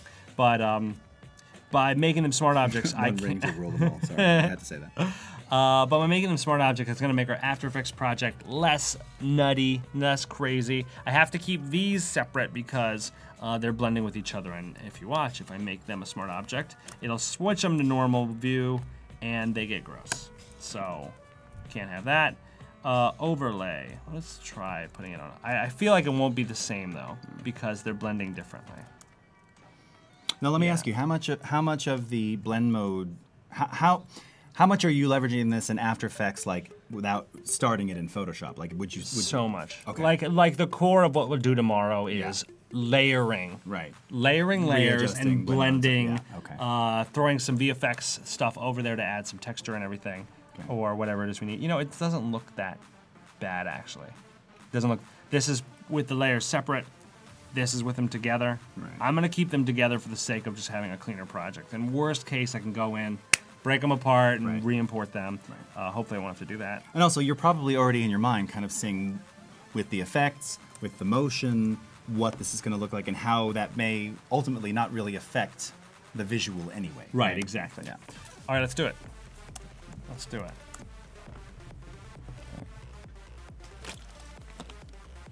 After Effects is launching. Do you like the new splash screen? Yeah, super cool splash screens. Yeah, the Photoshop one is awesome. Yeah, and the Photoshop one was behind Aaron this morning. Everybody was yeah? asking about it, like, where do we get that screenshot? It's like, and he said, it's the Photoshop, it's the launch screen. Uh-oh. It's a splash. So I am out of hard drive space. So we're not going to get very far. I'm going to clean up. It's a 500 gig SSD. What are you doing, Apple? Come on. Say I can grab a drive real fast. No. Okay. No, it's fine. I can just turn off a bunch of my Dropboxes, and which I should have done. I didn't, but that's okay. Classic selective sync. Yeah, no, the selective sync on Dropbox is amazing because I have 2 terabytes on Dropbox. I have a paid account. And I have a friend who works there who like gave me a little bump. Yeah, so right. every project I've ever worked on, my life's work is on Dropbox. Everything. Ah, interesting. Yeah, okay. which is just fantastic because I have a 5 terabyte drive at home on my tower, and that's got it all. Right. But then just the project I'm working on is here. Nice. The thing is, I downloaded like a ton of stuff to do on the plane, and then I ended up just like putzing around, buying internet, and watching YouTube videos. So it's just like. All right. That's exactly what you're supposed to do, though. You know? I guess so. Yeah. Dude, watching YouTube videos on a plane is like a chore. I'd like have to load it up and then like wait and be patient and like do something like organize my music and then like go back 3 or 4 minutes later and enough was buffered at 240p that I could like watch it all the way through. Yeah. Derek was just asking, was this drawn with a tablet in Photoshop? This was drawn with the tablet. The lines were done in Sci, and then the color and layering and lights were all done in Photoshop. Yeah. Yeah, I have a bunch of my Illustrator friends use Sci for like the starting point, and then they finish it and make it look good. In Photoshop. And I'm not sure why that is. I can't figure out why you would not use Photoshop, but I guess. And what was the artist's name again? Christina Danelian. Let me find. I'm saying your name wrong. I'm sorry. Where is it? Oh, there you go. Yep, there she is. Yep. It is Blitzwolf on Twitter. I'll go ahead and put her thing. She is awesome. Her art is great. She's done a ton of really cool stuff. And it looks like she's even accepting commissions right now. Oh, right. So nice. Thank goodness she finished this thing for me first. Because I don't like seeing like, hey, I'm looking for work. And I was like, but please finish my thing. That's right. Yeah. Okay, so let's get this into After Effects. We've got 5 minutes. We're going to go into my giant art folder. We're going to go into the date modified. Argonaut, which plugin are you talking about? Oh, Argonaut. Okay, I've experienced this in Premiere. Which plugin? I can't say specifically which one, but what you do is you render with Media Encoder, and it'll crash or it'll bug out. You open up your log and it'll give you like the frame value or the minutes, seconds where it stopped. You go there and that will be the effect that causes the bug. And all you need to do to get rid of it is delete the effect and reapply it. Yeah. And I, with my Best Nightmare video, had to happen a couple of times. Okay. Ah, interesting. Magic Bullet looks. Okay. Yeah, I found it deleting the effect and recreating it, and it only happens after long sessions. I was gonna say because I've never seen it with that. I've seen it with Colorista before. Yeah? Yeah, or Colorista too. And same problem. And just by taking it off and re-adding it, it just seems like something gets stuck and and in a preview or something. And sometimes it's a simple thing like a little fade or a flip or something that'll do it. Cause something. Oh, okay, cool. Yeah, I'm not sure. It's strange, weird. So imported the Photoshop document. Look, they've already created us. The program has already created us a nice composition at 1920 by 1080 at 60 frames a second. It even defaulted to 4 minutes, which is just over the length of the song. Nice. Double click, and here it is. Look at this. It looks just like what we have in Photoshop. As it should. Even my text is there, which we probably won't use. We have our lights. And if I want, now I can start, I believe, does it retain the blend modes? It does. Yeah. But if I wanted to do something like my favorite thing, add. Right. And that's why I was asking you how much of that you do ahead of time before you come in here, or if you're just doing it generally. You have the integration where it's going to read it and so the basic idea is I want the album art to look done in Photoshop before you start animating. Then I bring it into After Effects and whatever I need to do to make it full through. So for example, we have 3 minutes left. Yep. I'll pull in something, suss off my jump drive, some VFX thing. Oh, Beeple's great, but that's not what we want. We want these really old 720p, these things. Okay. I don't know where I got these. I've had them forever. Yeah. Let's pick one that's not that off. They're all like kind of boring, but like. Or just we've seen them before. Yeah, right? Exactly. So let's take this one for example. Some of the nice colors though. Yeah. Yeah, nice colors. And the thing is, we'll pull it down, drop it on the comp. Wow, that sucks. Maybe we want something like this. Oh, it's kind of cool. Maybe it'll be cool over the background. Right. Then we change up the blend mode and we find something that, cooperates. Oh, that's not too bad. Yeah, actually- Bring the opacity to somewhere where we like it, and then look at this. Let me right-click on this, and this is a great trick. It's totally a hack, but I love it. If you go to, where is it? Where is it? Interpret footage, main. Now it's 60 frames a second. yeah. I was gonna say, And then we maybe have to gotta loop change it 100 times, so it actually makes it to the end of the composition. But now we have this. Yeah. And maybe we don't like it that much, or maybe it's great, or maybe it makes the whole comp more purple, and now we have to start color correcting other things. Right. But that's where we're gonna pick up tomorrow. That's what we're gonna pick up tomorrow. Yep. Dude, we've done an enormous amount of stuff today. I can't wait to see this moving. You guys, you heard the track at the beginning, so just imagine now with all of these elements moving in time. We beating have in a time. lot of stuff to work with. Got a We lot of have stuff to work glows, we have characters, we have background, and of course we're gonna put in a visual too. So there's a lot of fun stuff. Awesome. Can we get some love for DJ Cutman in the chat? Let's get some love. I'm gonna send my own hearts in there. So tomorrow we're really going to focus on After Effects, and also we're going to do a little bit of maybe audition tomorrow too. Yeah, Some of I'm the- gonna come with the stems for the song, Okay. the individual audio tracks, and as well as, well, I mean, we have all the stuff Yeah. done. So what I like to do is key certain things to the vocals and certain things to the drums of the track. It can be a really fun way to do it. So that'll be something we'll experiment by breaking down the track in Audition, and of course we'll do all the animation and compositing in After Effects. And by the end of these 3 sessions, we'll have a finished animated album art. Awesome, which you'll be able to watch on one of your many On YouTube Game projects. Top's It'll be YouTube on channel. Game Yeah, Top. that's where it's going. He's got it so handy. Oh yeah. That's right. The screen's not shut up on the mixer. Oh, though. it'll be, no, there's a 30-second delay. You'll see Oh, it. it You'll is? see it. Okay, awesome. Oh, look at all this love. Look at this. Oh, look at the love. Oh my God. Oh, thank Richie, you, Little Zone, everybody. Blimmerly, Elsie Finch, G1 Caboose, Themstone, Tech Nuggets, The Argonaut, Vivini, MRLS Community. So great. Thanks, everybody. Cutman, thank you so much for joining us. Yes, this thank was an you. amazing first day. Can't wait for tomorrow. Me either. We'll be back tomorrow at the same time, 3 p.m. Pacific. Stick around. We've got Michael coming up who's going to show you some amazing stuff with mobile workflows. See you in just a moment. Stick around. Thanks, everybody. Yeah, this was fun.